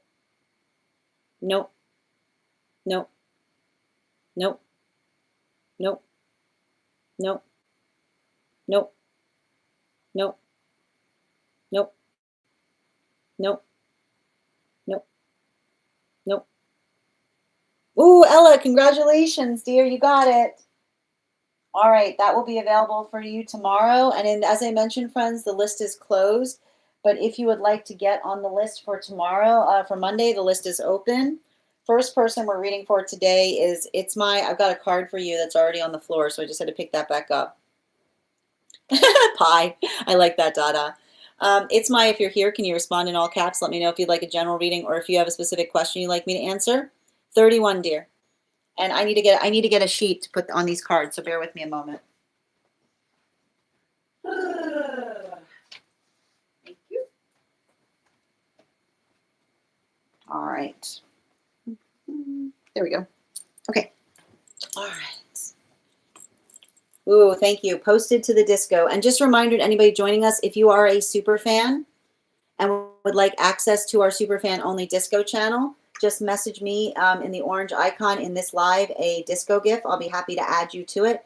If you would like a special coupon to our class program, if you're not a subscriber, because there's a bigger one in the perks section in the superfan, you can just message me the word class. And if you would like information on our trip, message me the word trip. Before we begin, let's warm up those intuition muscles with an intuition check. I've got the animal spirit guide cards here. We're going to count back from 10, and when we get to 1, I'll reveal the card. 10, 9. Hi there. How are you doing, Ethereal? 8, 7, 6, 5, 4, 3, 2, 1. Horse. All right, let's do it. We'll do that again after the next reading. Is this inside T or outside T? It's my...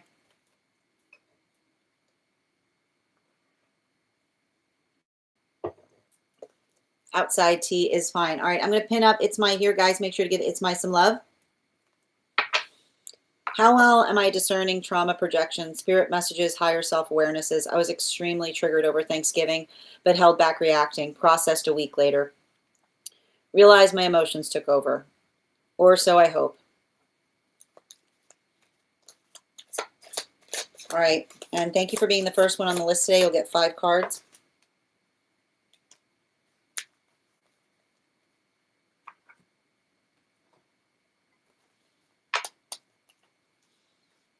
And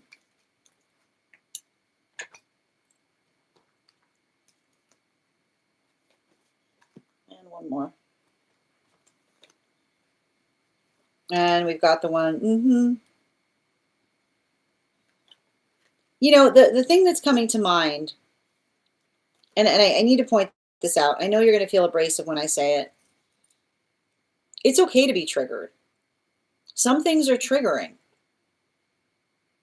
Some environments are triggering to be in. And I feel like like I've got a message from one of your guides that is coming through that says, you know, I keep on hearing like observe, not absorb, right? Like I feel like if it's a space by which you recognized the fact that you were feeling triggered, like, and I keep on getting this. Sometimes the observation of the fact that we're feeling triggered is the moment that we realize that we're surpassing the trigger, because it's the observation. It's like this, the awareness of the fact that you're triggered prevents you from acting against the trigger, is what I keep on seeing. And I feel like it's hard because I see some kind of situation here. There's unresolved issues. How can you not be triggered if there are unresolved issues? If there's something sitting like a stone between you and another person, and you can't, and this is a problem, and this is often what happens in family situations.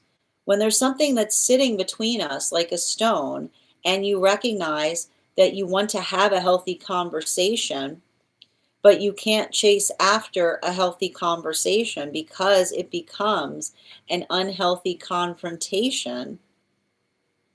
What other state like that means that, and that's what's so difficult. Often others create triggering situations due to their resistance to want to heal something.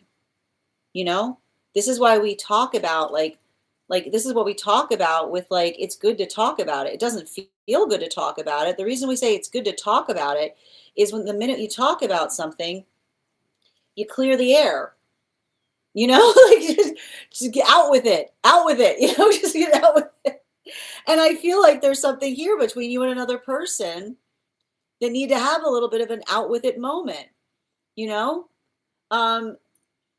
You can't not be in a triggered situation with someone that you need to have an out with it moment on.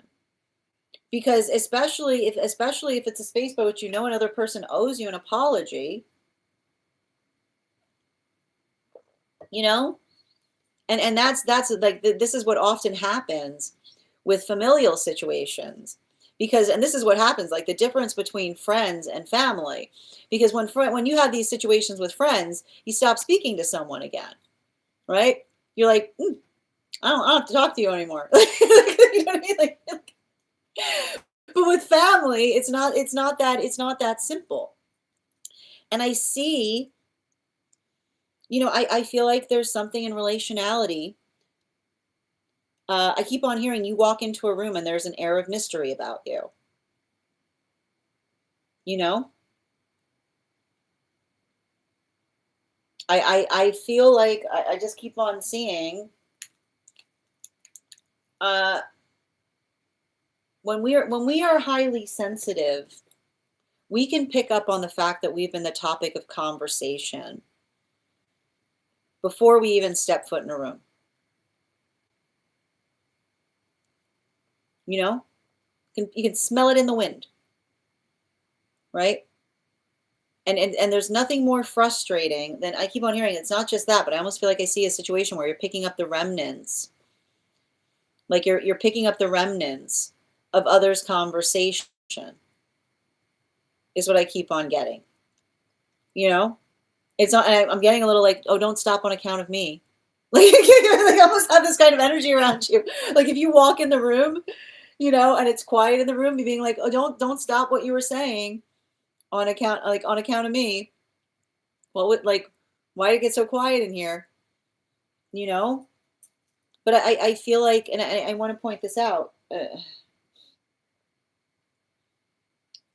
and sometimes it gets quiet because somebody wants to hear an affirmation, not a contrary opinion. I don't make the rules. But when, especially if you and another person carry different opinions on things, some energy, I'm not naming names, I'm not pointing things, some energy like wants to hear you know what I'm saying instead of an actually. Some energy, I don't know who that is I'm picking up on. Some energy wants a you know what I mean, right? Instead of an actually, you know? Like when we have indulgent thoughts, I need to point this out. Indulgent thoughts don't like being challenged, right? You have to write that down. Indulgent thoughts don't like to be challenged, which is the space by which you try to bring, like when you try to bring facts into an indulgent conversation, you become, you know, you become the like the contrary one, the contrarian. And so I think that you have to recognize, I'm just picking up the fact, you have to recognize that in some kind of system you are the contrarian. And when you're in the position of being the energetic contrarian, you can recognize that you're almost always the one who's doing the hard work and breaking unhealthy cycles, right? Because what does the contrarian say? I'm not putting up with it. None of this, none of it. I'm done with it, right? The contrarian does not just go along with things. The contrarian says, no, that's a poor way of thinking, poor way of doing something.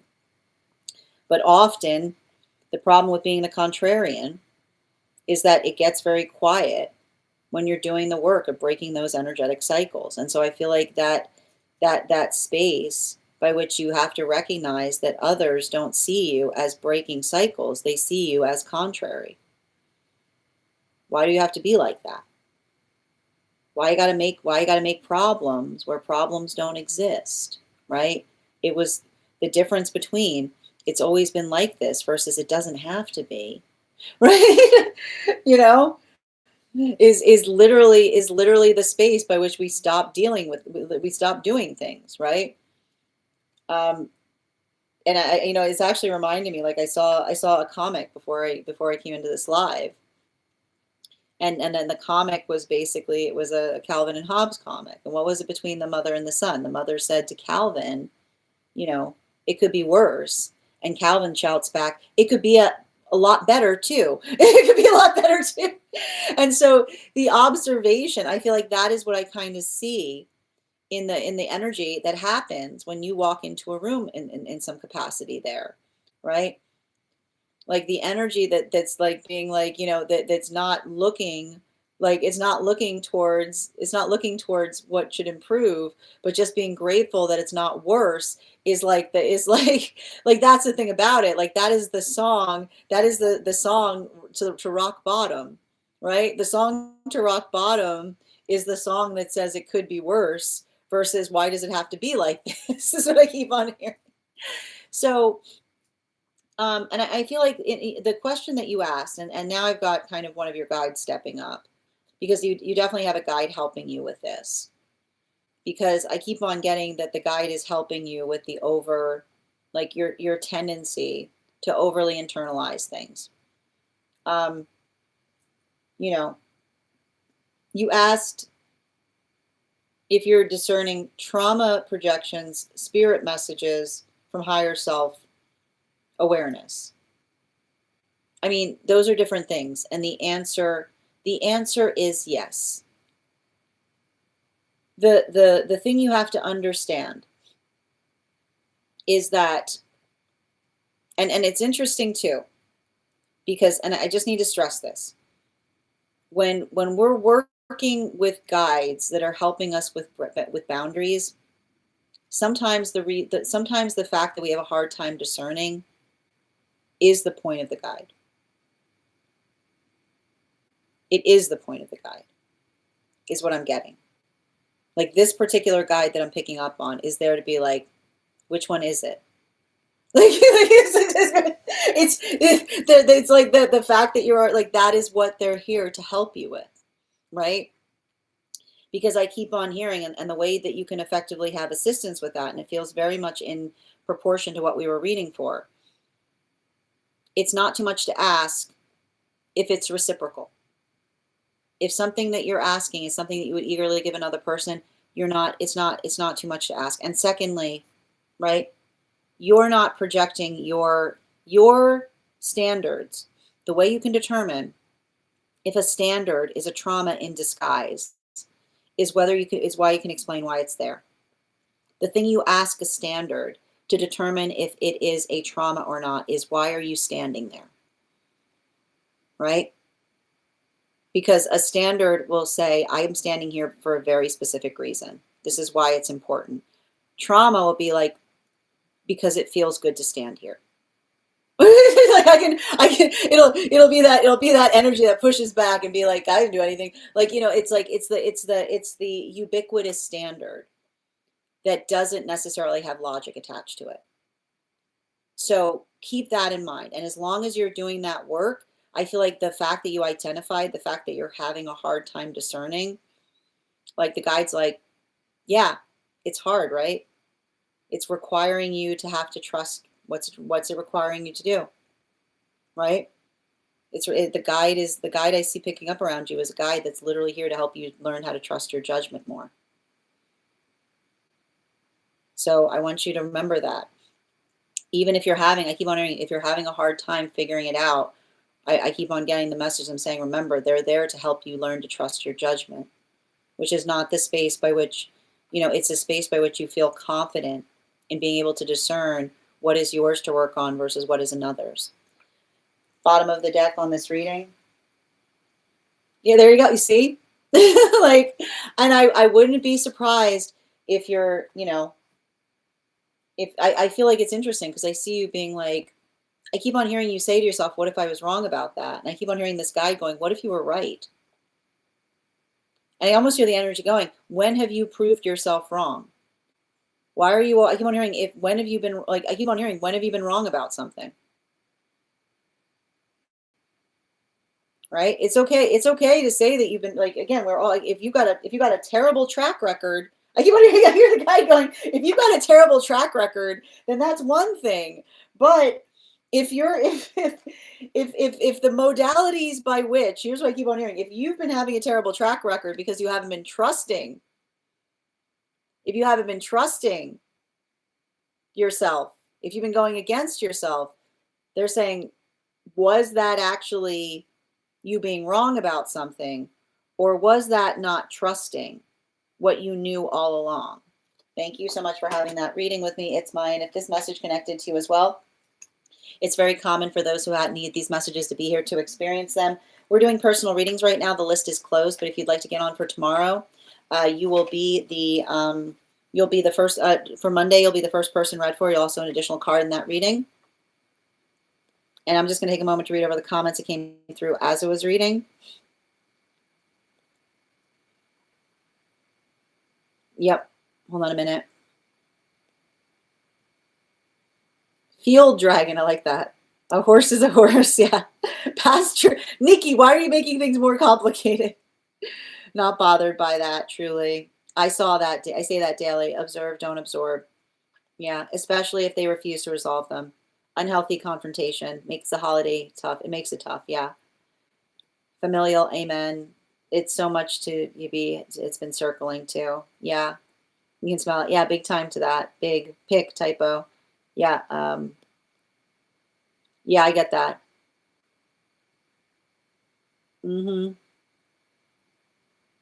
Keep talking. Yep. Yeah. I saw that. I see their energy there because they wouldn't put up with it. Here's the thing with them. I see them being like, no. I feel like I see somebody who used to be very good at putting their foot down, which is like a lot of stop it energy. I'm imagining people at work and home life, family, friends lately. Yeah, the sound of truth is what I've been speaking. Tap to claim. Thank you guys for supporting each other in the comments. They literally look like they're going backwards sometime. Why would you want to do that exactly? Yeah, go Calvin. Let's strive for better. And Melanie, thank you for the follow. The U reference hit me today. And yes, witch guide. It's feeling, I need to do a little bit more discernment on them, because the funny thing with your guides is they're like, your guides are effectively cloaking to a certain extent, because they want to reveal themselves to you like in their own timeline. But the message that was coming through on it was clear. Observing more, internalizing less. Just got my feet tangled up in craft ribbon. Got the message. I like that. It feels good, and I relate to the grief. For me, true. Incredibly hard time, because I want to trust others and myself. Those doors have been on rotating and not shutting. You know how I shut doors before walking. Absolutely. Yeah, like, no, I know I can, but like, it's, it feels like, I mean, here's the thing about it. Like, I feel like they've got a lot of strong messages and relationality to that. Like, and often when I see a guy doing that, it's because they know, like, they want you to arrive, like, they want you to arrive to them on your timeline, is what I keep on hearing. But the messages coming through from them are very clear. It's a lot of, it's funny too, because they're basically articulating about the fact that you've got enough to deal with right now. They're like, you've got enough. They're like, there's enough on your plate. I don't need to be adding myself to. I keep on hearing they're going, there's enough on their plate. They don't need to be adding their self to like, because they're like when the time is right, is what I keep on getting. All right, we're going to continue right now. The next person on the list right now is Per. If you're here, can you respond in all caps? Let me know if you'd like a general reading, or if you have a specific question you'd like me to answer. And also, just a reminder. Oh, I'm very glad to hear that. Excellent. And hi there. Yes. Okay, wonderful. Hi, Julia. How are you doing today? Ooh, we're doing a past life reading. Okay, perfect. All right, can you just bear with me one moment, please? And I'll be right back.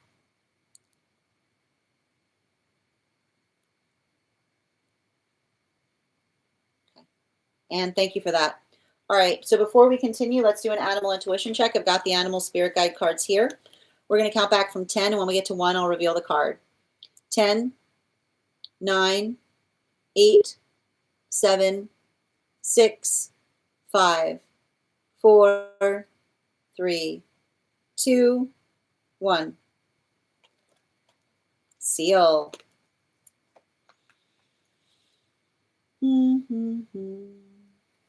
Past life reading, please. This is for them, right? Their past life. Okay. Julia, 4 cards, please.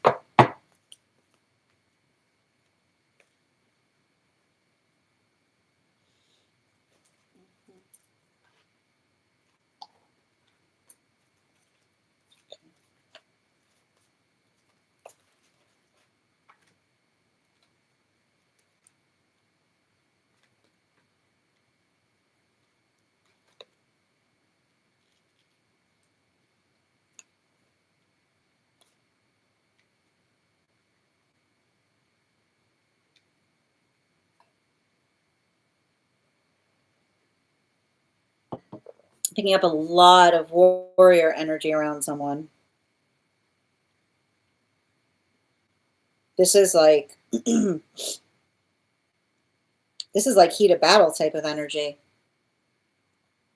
This is giving me the energy of someone who is like really, really, really dedicated to a cause. But it feels like the right cause. Like I see somebody who, like, I'm seeing some kind of circumstance or situation by which another person, like, I'm almost picking up the vibration of someone being like, why do you care so much? And being like, why don't you care more? Like, there's a lot of I keep on hearing something about being decorated, is what I keep on hearing. They were decorated. And I think that it's interesting, because there's something about there's something about that decoration that I'm hearing that has to do with, I feel like there's something really, really, like, I don't really typically pick up on energy like this very frequently. It's very rare. It's very rare to enter an experience and to know early on what your purpose is. I typically pick that up on those who are older souls, because older souls just kind of roll in and they're like ready. Like they're like, put me in, coach. Like it's like they don't want to waste any time trying to like figure they're not here. They're like not here to like they're not here on tour. But this is the thing about it. Like I see somebody who, like, as soon as they could, signed on for something. They couldn't move towards it fast enough. They always knew they wanted it. They couldn't move towards it fast enough. And I keep on seeing that it's giving me the type of energy that the direction that everyone runs in the opposite direction of, they run towards. You know, um, I keep on. I think that there's. It's very. It was a very protected past life. I'm also getting here. It feels much. It feels very much. I keep on hearing a warrior raised by warriors, right? Because when I get energy like this, like it's almost like the space by which I say this is what we do. We've got a long lineage of doing this. It's an honor to do it, is what I keep on hearing. So it definitely feels like there was some kind of familial lineage there of energetically protecting things. And I keep on seeing, like, I keep on getting, it was a type of life where um, the hardships were the hardships. It wasn't easy, but there was never a question of purpose. There was never a question of purpose. You know, the only thing I see that was coming out of that past life that was difficult was, um, I keep on getting when I say somebody was working so tirelessly, I don't think they even had much time for relationships. Like I feel like I'm picking up something here where they were so busy protecting something that, um like I keep on hearing a cause greater than the self.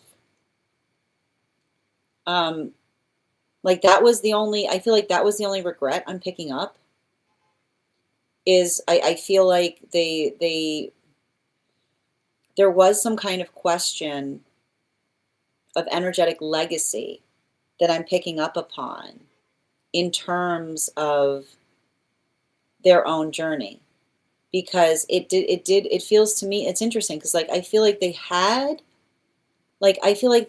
energy around them, but the energy never got to know them well. Like that's the problem, like that's the hard thing that I keep on, like the problem with path work of deep purpose is often everything falls to the wayside for the greater cause, is what I keep on seeing. And I almost feel like there was some kind of energetic regret, um, in the space by which they move towards that, by which I keep on hearing them kind of working through the observation or the feeling. I keep on hearing like that's the hard part often when someone's too driven from purpose, is always feeling that there'll be more time. And then like where did the time go, is what I keep on seeing. And so I feel like it's a little bit hard because, and I keep on seeing like the energy around them didn't fault them for it,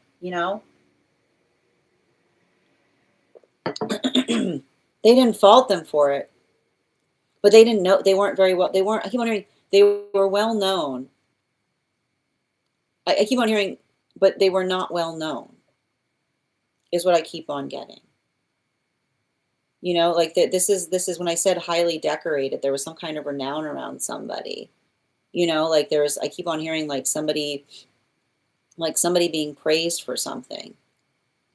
But in the space by which another person knew them, they didn't really have enough time to they didn't have enough time to like really kind of build into I keep on hearing like an enmeshed relationship because there was too much to be done, is what I keep on seeing.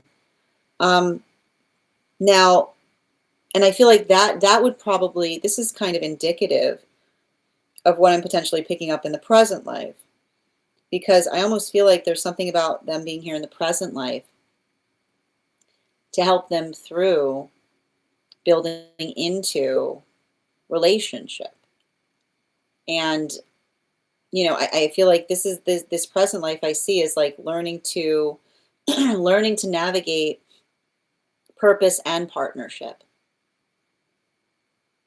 I keep on hearing a life lived with both hands, which is the space by which one person has, I keep on hearing the space by which one person has purpose, but also is able to effectively make time for the things that the purpose is trying to energetically protect, right?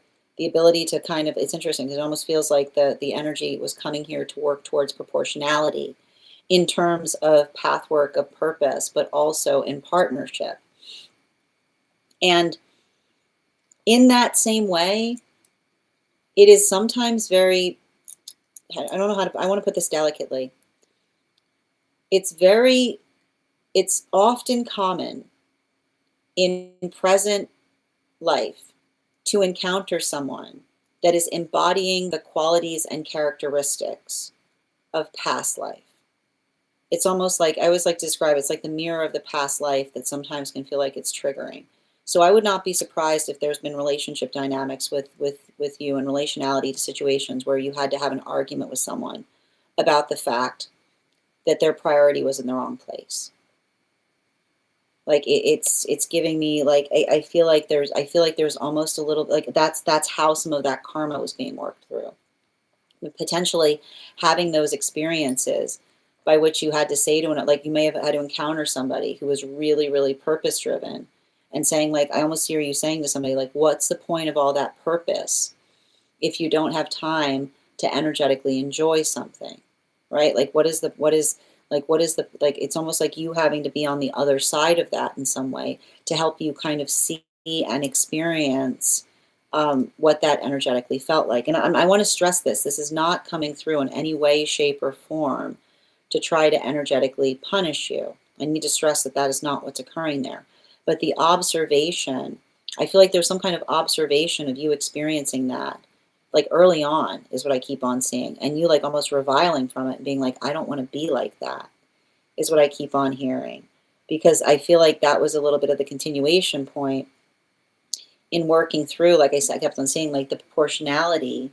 And like I said, like this is the life that you're living with both hands, which is the space by which I see you doing. Like I see you like working through something and being like, no, I've got purpose. But I don't let that like I wouldn't be surprised if you got Libra placements. I haven't, but like because like often like the space by which you often feel like you have to balance between those modalities. Like I feel like you are very good at that. You potentially have to help others with it. And the reason I keep on seeing that you're helping others with it is you kind of doing the healing from the past life where you're like, oh no, I can tell, I know, I understand it acutely. I understand. I see you almost like explaining it to others, be like, I understand. I don't want them to make the same mistake I made, right? It's not you being upset at them. It's you almost feeling the anxiety, right? Of not wanting to see, like not wanting them to carry the same regret that you potentially carried from the last experience. Like I see you being like like you're almost like saying like it's interesting. It's like you're the past life saying let me serve as the cautionary tale is what I keep on hearing. Bottom of the deck on this reading. There's that highly decorated thing, but I keep on seeing like the thing about it. I keep on getting the same message in relationality to working through something that's just basically like um, you were a morale booster. you know? Like when I say like it wasn't like the funny part about it, I need to point this out. Sometimes I see somebody in this modality and it's realizing that it was all for naught. This was a life that like that choice, like I keep on hearing that choice saved lives. Like I keep on hearing it wasn't it like that's what I keep on getting. The energy around you did not fault you for it at all. Because when I say that like it's not, that's what I meant in relationality to the path work, having one, it feels like a path work of high valor because it's this energy, like I see, like it's like it was not wasted, is what I keep on saying. It was a choice and it was a painful choice. And and that's what I meant about nobody holding it against you, right? But almost you carrying a little bit of sadness. It was like, I keep on hearing it was a little bit of that. It's like, it was like you resigned yourself to something about it. You know what I mean? Like that, like having that thing, that aspect missing in your life. I see that, like that was what I meant with you saying you resigned yourself to it because you recognized that it wasn't like it wasn't selfish. It was the most selfless thing you can do, is what I keep on seeing. So I feel like again, this is that modality where I like, and it's hard too because like I keep on hearing that the difference I keep wondering the difference between this is usually how you can determine the difference between ambition and valor, right? Ambition does something solely for the self. Valor does it for everybody else. And so that's why I keep on seeing like this is the life where you're working on finding both path work, where it means you're balancing valor. I wouldn't be surprised if you do some kind of work that you really have your heart set on something that has meaning to you, but also working really hard in terms of making room to be able to navigate the personal space as well. Thank you so much for having that reading with me, Julia. And if this message connected to you as well, it's very common for those who need these messages to be here to experience them. We are doing personal readings right now. If you would like to get on the list is closed today, but you can get on for tomorrow and for Monday, and you'll be the first person read for. I'm going to take a moment to read over some of the comments that came through as I was reading. All right. The seal is not like an otter. I know. No, it was a good face. There's just a lot there. We both have goosebumps on our end. It's the opposite in this life. She's with her partner for 27 years, enough time to get to know each other. Exactly. Beautiful. I'm glad to hear. So that is them working towards their pathwork of purpose. Very happy to hear that. Wonderful. Very interesting. You're so welcome, dear. And thank you, Julia, for having that reading with me and wishing you best on your journey. All right, next person we're reading for today is Danae. Danae, if you're here, can you respond in all caps? Let me know if you'd like a general reading or if you have a specific question you'd like me to answer. And as I mentioned, the list is closed. But if you'd like to become a superfan to have a one-card pull, you can go ahead and sign up as a superfan. That will make you eligible for a one-card reading. If you are a superfan who would like to be added to our superfan only disco channel, just send me a disco gift. If you would like a class, if you are not subscriber but would like a class discount code, send me the word class. And if you would like information on our retreat, message me the word retreat. Trip. The next person we're reading for right now is second call on Danae. And Danae, oh, thank you for letting me know where you put it, dear. Well, before we do Danae's reading, let's warm up the intuition with an intuition check. I've got the animal spirit guide cards here. We're going to count back from 10. And when we get to 1, I'll reveal the card. 10, 9, 8, 7, 6, 5, 4, 3, 2, 1. We got the fire dragon. Thank you, guys. We'll do that again after the next reading.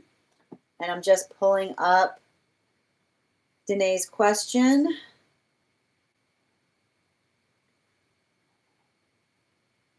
Is this inside tea or outside tea?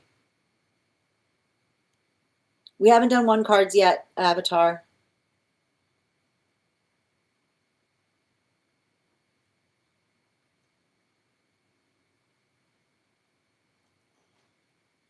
Second,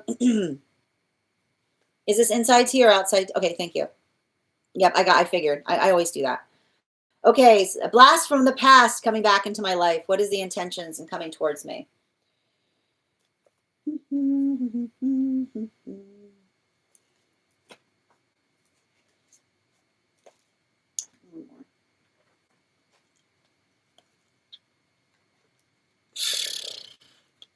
I mean, they matured, you know. I see some kind of circumstance or situation where I feel like somebody,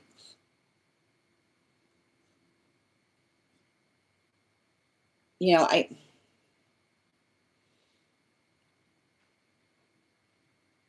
keep on feeling like I don't want to use the terms that I'm hearing around somebody, but it feels a lot like somebody, and it's interesting too, because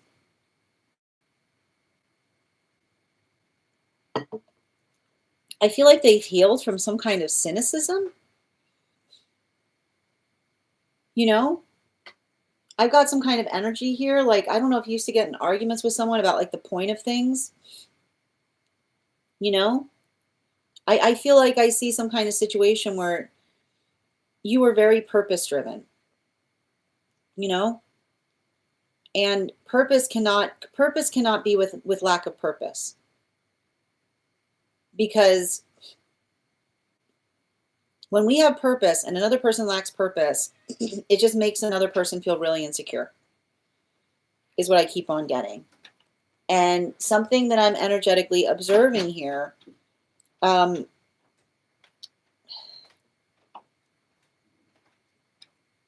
I feel like they're in a much more stable place than they were before. And I think it's more like,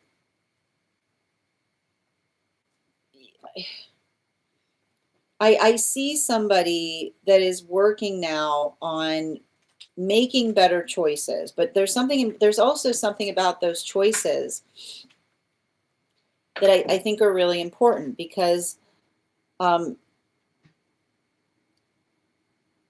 I keep on seeing like they've got something to live for now, is what I keep on getting, you know. Some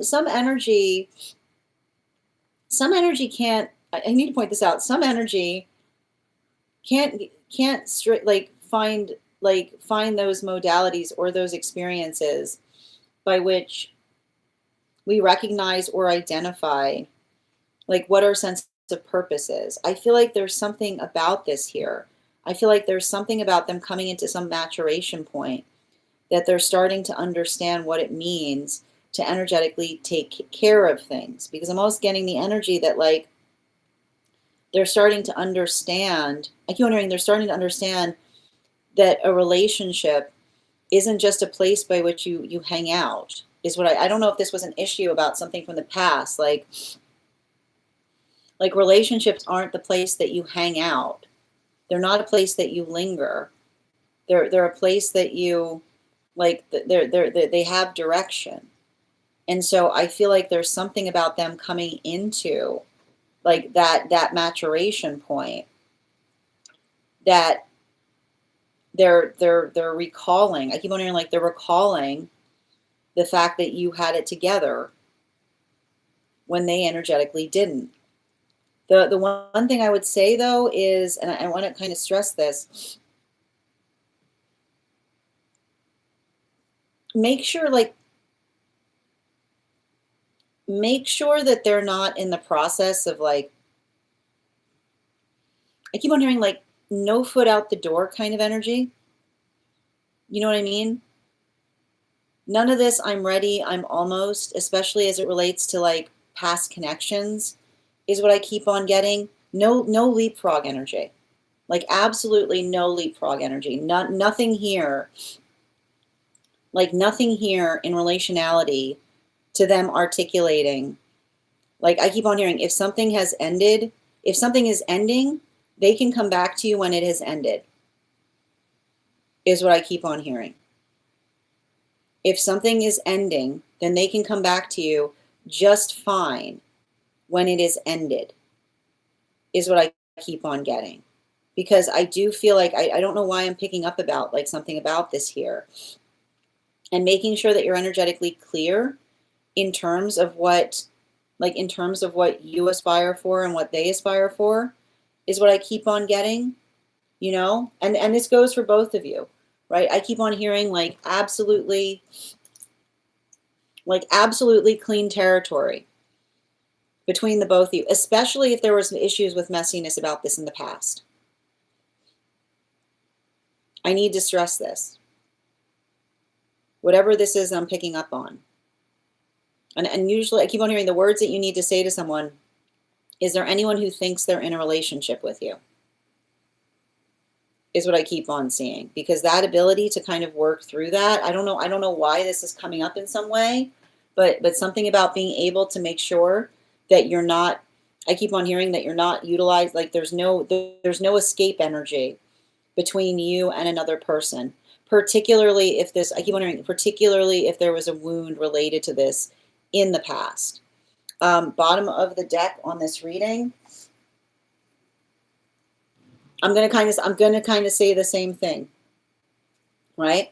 Like I'm gonna reassert what I'm seeing here, which is if someone is in the process of something, then you say that's great, that's lovely. You let me know when you work that out. Like I keep on hearing, you let me know when you work that out. You know. You get back to me. I keep on hearing you get back to me when you're free.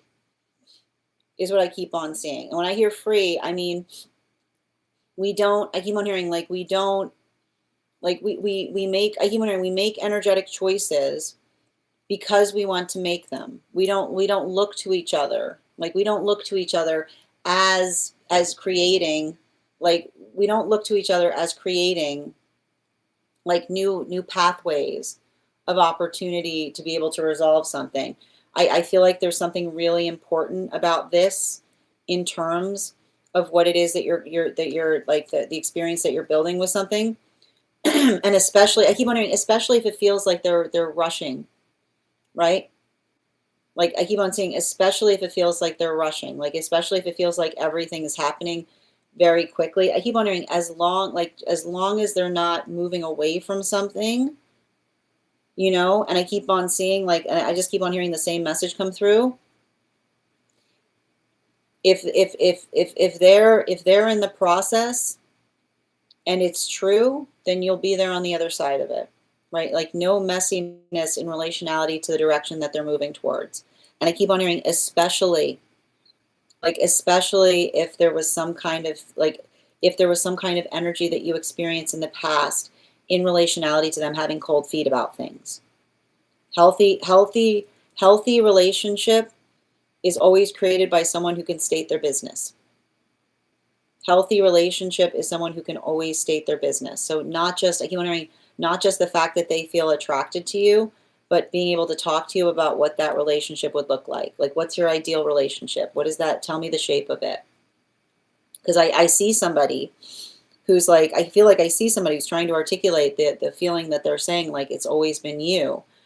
But I feel like there's like the conscientious point of saying, like, it's never, like, it's always been you is only calibrated with someone who says it's not about you. It's about whether they're energetically ready to articulate upon what they want and what they need, not coming towards you. Like I keep on hearing no save me type of energy, right? Is what I keep on seeing. Like none of this, like no energetic salvation point. Like being able to understand that they're doing the work, like they're doing something for themselves, not the ability by which they're trying to escape something towards you, is what I keep on hearing. Thank you so much for having that reading with me. And if this message connected to you as well, it's very common for those who need these messages to be here to experience them. We are doing personal readings. The list is closed, but if you'd like to be on the list for Monday, the list, you'll be the first person read for. The next person on the list for today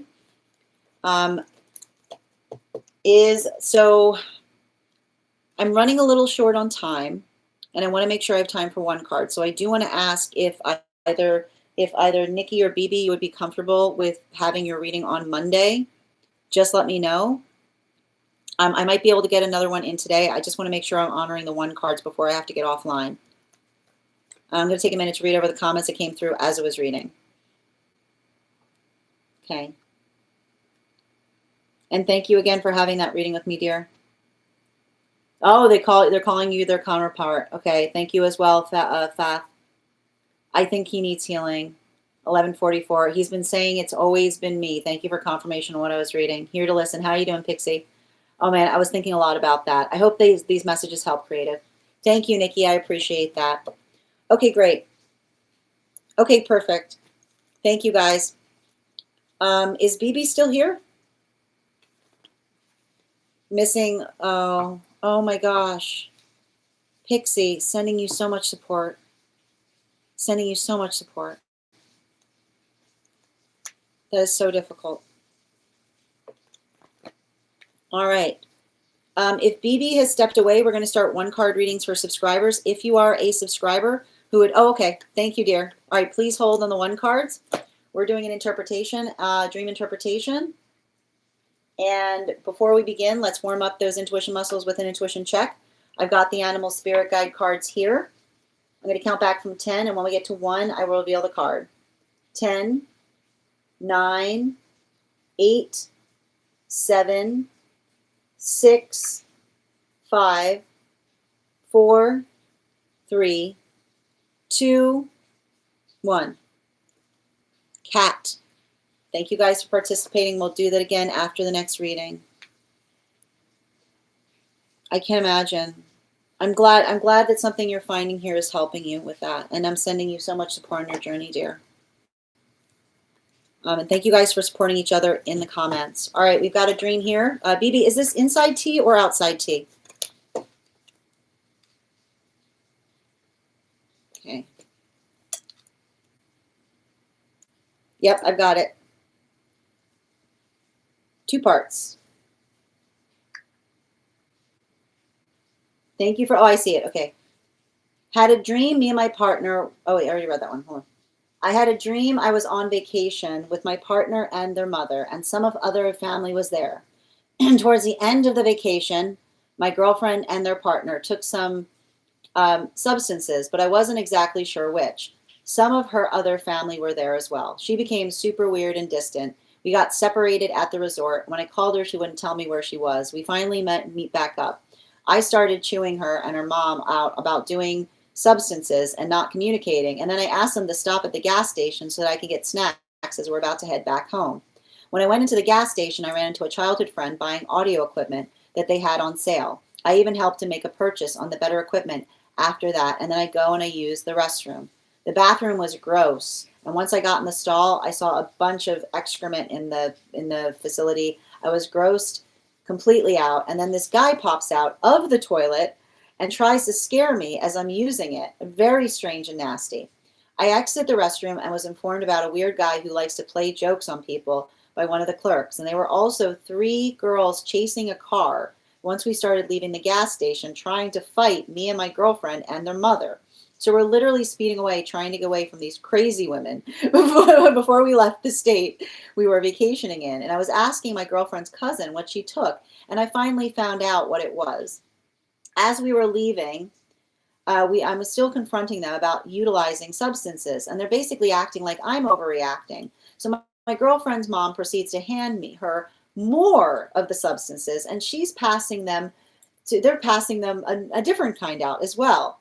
An officer pulls up to the side of the car and sees them with these substances and pulls the car over. And I proceed to say, I told you, this is what happens when you use substances. The cop pulls out a pew-pew, and another cop tells my girlfriend's mom to exit the vehicle and puts her in cuffs and starts to question her. My girlfriend then starts crying and becomes scared. All right. No second part. Okay, perfect. Can I please get 4 cards?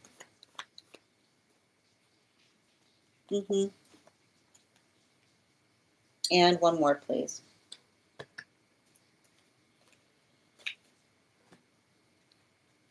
It's a dream about navigating your standards. And I keep on seeing the space by which you're holding standards is potentially articulated on the fact that you find that your standards are rising. And the reason we see this, and what sometimes can happen, is the anxiety or the fear when we're navigating standards is always the space as to whether, and it's a continuation of what we saw in today's Daily Collective, which is when we're holding standards, and another person tells us our standards are unreasonable. The way we can usually tell that the standards are accurate is the space by which the explanation as to why we hold them is based upon reality. And so what we effectively see here is a dream that's helping you, and it doesn't necessarily have to do with the energy that you're effectively invested in. I'm getting the sense that the guides are bringing this forth in relationality to effectively help you determine the difference between identifying other standards that might be different from yours versus, but which means allowing for a point of adaptability, versus understanding the standards that you potentially hold something up towards, which are energetically reasonable. And you identified the fact that you started first by the space by which you said that they were at a resort.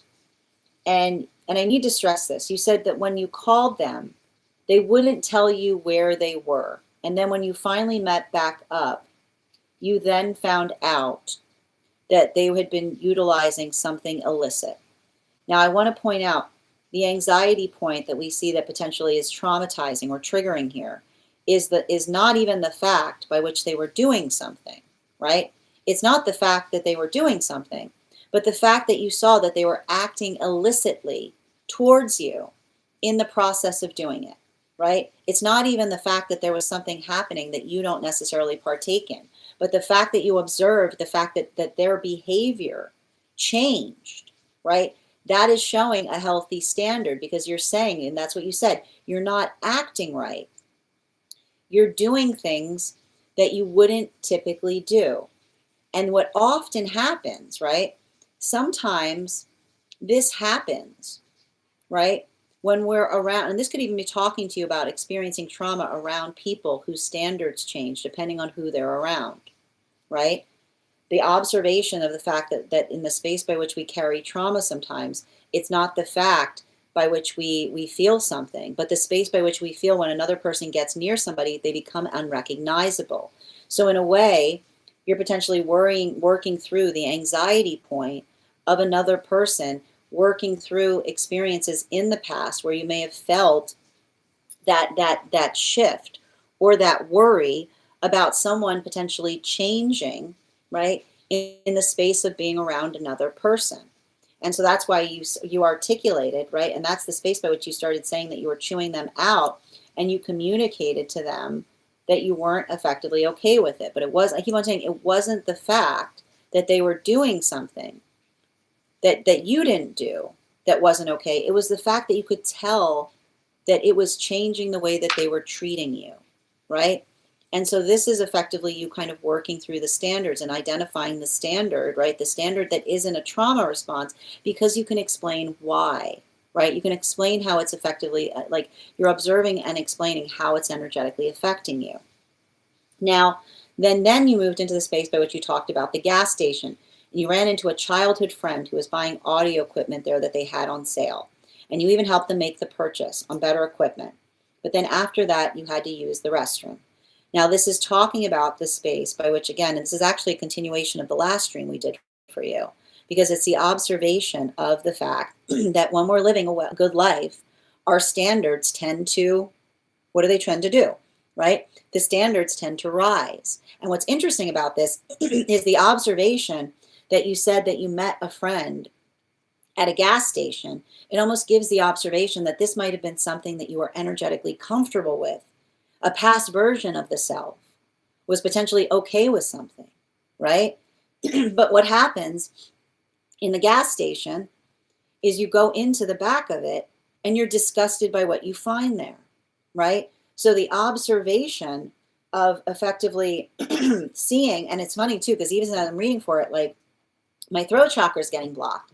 Something that would have been perfectly fine for you in the past, but now you find the space of feeling energetically appalled about. And again, it's the same question that you're asking yourself, which is, again, you're looking at a situation saying, am I taking an entitled perspective, right?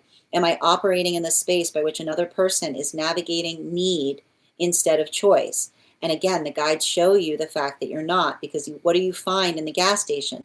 Something that's gross. And then you see somebody doing something gross in the bathroom. But then You get clarity in terms of as to whether it is an entitlement point or not, specifically because when you leave the restroom, somebody says, yeah, no, that person's in there trying to pull jokes on people, right? They're completely intentional. They're being gross on purpose. They like to get a rise out of someone. So that is also the space by which you recognize that your standard, right? Your standard is not exceptional. It's not coming from an entitled place because you're not seeing someone operating out of need, right? They're making the intentional choice to be there and to do something in order to facilitate bothering others. So that is, again, working towards the space of understanding and recognizing the feeling, like I keep on saying, like trying to integrate the experience of the past self with the present self, but also continuing through on the way in identifying what has changed, right?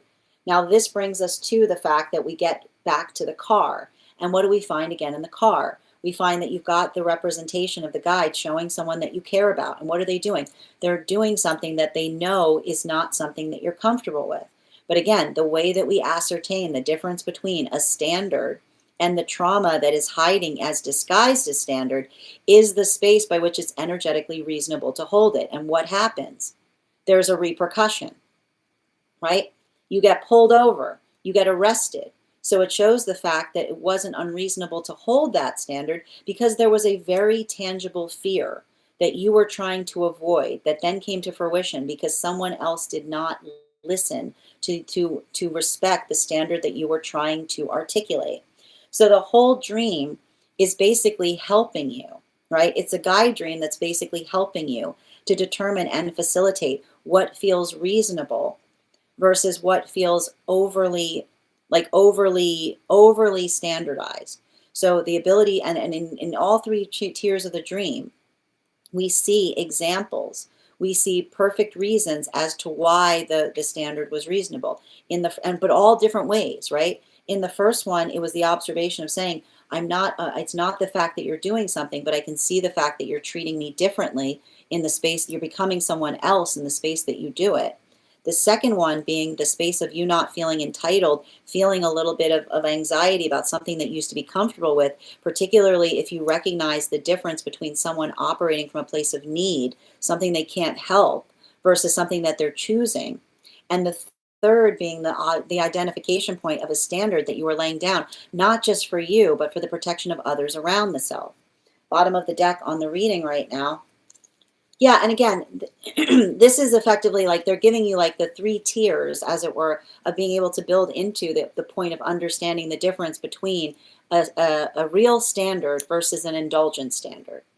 An indulgent standard we hold on to and we can't explain why. We just don't like it, right? That's often the space by which we have to do shadow work. The space by which we say stop, no, and being like, why? Being like, it makes me uncomfortable. And someone being like, why does it make you uncomfortable? And being like, I don't want to talk about it. Like that is often the wall that we hit with a trauma that is masquerading as a standard. But this is showing you, they're giving you the guideposts to help you discern the standard that feels like it's real and true versus a standard that you might have to kind of explore and investigate as to the reasons why. Thank you so much for having that reading with me, Bibi. And if this message connected to you as well, it's very common for those who need these messages to be here to experience them. We are doing personal readings right now, but the list is closed. I'm going to take a moment to read over the comments that came through as I was reading. Kimmy, thank you for joining us. Pixie, thank you for the follow. And thank you guys for supporting each other in the comments. Makes sense. Hi there, Bridget. Yeah, I know. But again, yeah, exactly. Hi there, 4144. You passed. Yep. All your cards read are now yourself. Yep. Thank you as well. I didn't know. Very interesting. But this makes sense where I am on my journey. You're so welcome, dear. And thank you for giving me the opportunity to read for it. Yeah, it's like the three tiers on how to identify the strong standard. Oh, you have them both. They can stay here. I got the same rules as Yashua. As long as they're nice, they're welcome to stay. They start judging, they gotta go. All right. Yep. I'll put it, Nikki, I'm a little short on time right now, but I'll post it in the dream section. We're going to do one card readings right now for subscribers. So if you're a subscriber and would like a card pulled, go ahead and put your question in the comments. If you'd like to become a subscriber, just go ahead and hit the superfan status at the top of the screen, and I'll be happy to pull cards for you. All right, Julia, 1 card, highest and best priority regarding the hunt. I said, I keep on hearing, note it, like, recognize, remember that things might change in the long term. So it's saying, if anything, make sure that there's flexibility and relationality to extension of time, particularly because I still see around you right now a lot of shifting. You know, I feel like there's something about you not necessarily being there a lot, is what I keep on seeing. Which he keeps on saying, like, make sure that you don't get something too much. Like, I keep on hearing, like, don't get too overly invested in something until you know clearly, you have clarity on where you're going to do and what you're going to be doing, is what I keep on hearing. So I keep on hearing, think about, like, there might be the modality of thinking about something temporary until you have a better sense of what the day-to-day is going to look like. Yep, I'll definitely post it there, Nikki. I'm just a little short on time right now. I want to make sure I have time for everybody for the 1 cards. Good vibes. What shift is the renewed communication creating between myself and N in our connection? Wow, what a question. Clarity. I feel like there's something about, I think that there's something about you being and another person being on the same page right now in relationality to meeting your needs. You know, bottom of the deck. I keep on hearing, like, the difference between a pipe dream and a plan is a date. So make sure someone's not coming to that space being like, especially if you guys were in some kind of prolonged talking space, like somebody being like, oh, it's such a relief to talk to you again. Remember, like, make sure that you're on the same page in terms of, like, what you can realistically expect. Animal spirit guide, yeah, especially with the stag energy, you know, like, I keep on hearing, like, I don't know why I keep on hearing, like, no sidebar energy, which is somebody being like, you know, it's nice to like stay in touch with you throughout the day, but like something that doesn't necessarily like lead to like tangibility. So make sure you're having conversations on what is tangibly changing, if that was something that was an issue in the past. Highest party for Nikki, please. I feel like there's something about this time period being one of helping you get a better sense of purpose and relationality to what it is that you want to do, or being able to pursue your passion. I feel like you need to meditate upon it right now. I feel like you need to connect with the higher self and see what they're doing to kind of build into that context. Animal spirit guide. Yeah, especially with the cat energy, right? Not necessarily just looking for what's around, like not looking for something to like scratch an itch, but really focusing on what that higher self is doing is going to help you build a point of an intentional direction. Ella, highest good on weekend, please. This is great. I feel like I see you with like in around some kind of energy. Like this feels like a positive crowd, or making new connections. Bottom of the deck. Yeah, especially with the 8 of Wands. Like, I feel like it's almost like I feel like there's something about that, like making plans for the future, or having like, I keep on hearing like a small, like, it's like it feels a little bit like something you do, then you talk about what you're going to do differently next time, but in the best way possible, is what I keep on seeing. Yeah, like fire dragon, it almost feels like a band-aid rip moment. Like, let's just get together real quick. Like, let's just get together. I feel like it's almost you saying to somebody, like, let's just get together real quick to resolve something, instead of some kind of back and forth. Then almost like it allows something to move through with a bit more adaptability. Highest priority for Minnie, please. Yeah, make sure that you're not over stressing right now. Like, it says to me, like, make sure that you're putting a time aside for some downtime, or like hard part first kind of day. Yeah, like set a day aside by which you do the thing that you're putting off, like first. So I keep on hearing, it feels like you need a little bit of a hard part first day. Animal spirit guide. Yeah, especially the eagle, you'll just feel better once you take care of it. It doesn't feel like it's like hovering over you, you know? It's not going to be as hard as you think it will be. Bridget, I got you, dear. Hold on a moment. On today's supervised.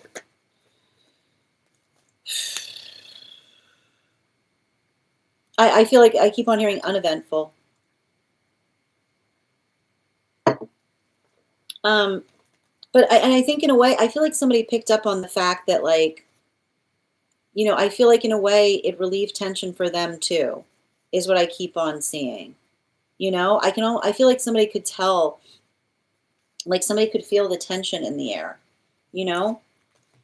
Yeah, like it feels almost like somebody being like you were like, like someone understanding and recognizing like the difference in relationality to like being like I feel like somebody like it feels like there was like more breathing room, but I keep on hearing more breathing room because it feels like someone that isn't as emotionally connected to something is what I keep on getting.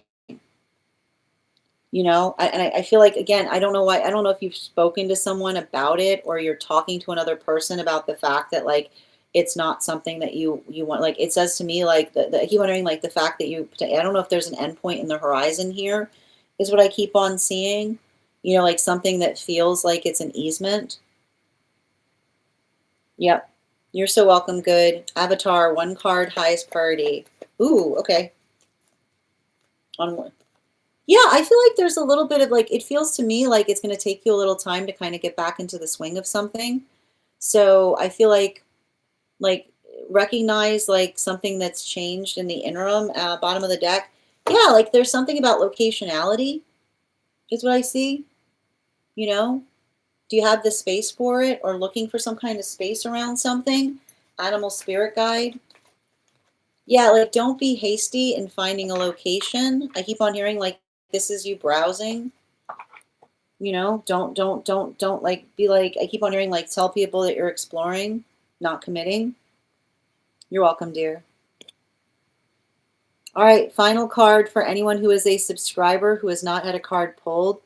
Yeah, being there helped. I was told a few times from both. You're welcome, dear. Have a wonderful Saturday. Excellent. All right, my friends, final call for any of my subscribers who have not had a card pulled, who would like a card pulled today. If you just became a super fan today, welcome.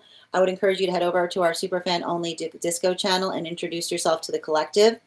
Also there, you will find a special coupon code in the perk section that will give you additional discount to our tarot class subscription program. Our next class is on Wednesday, December 18th. We'll be studying and exploring the Judgment card. Yeah, as one card on previous trip. Ooh, previous trip. I feel like the previous trip was a lot more confusing, is what I keep on getting. It feels more like a million things to do. It feels like this is a trip that you're going to get to do all those things that you weren't able to do last time, especially with the Knight of Swords. If somebody was hard to get a hold of last time, don't let them trip you up this time too. Like I keep on hearing, like you tell someone you're going to be around, and then like I keep on hearing, you don't spend time trying to chase after them, is what I keep on seeing. Animal spirit guide, like especially with the dog energy, like I keep on seeing like it's like it's saying to me like if it happens, it happens, but like not getting all twisted up trying to connect to somebody, like telling others where you'll be and being like, look, if you want to meet me, that's great, but like not feeling like you have to go on a treasure hunt to find a person is what I keep on getting.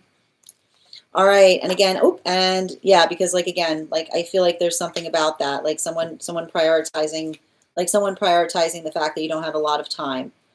I want to thank you guys so much for being here today and sharing in these messages. We will be offline tomorrow, but we will be back on Monday.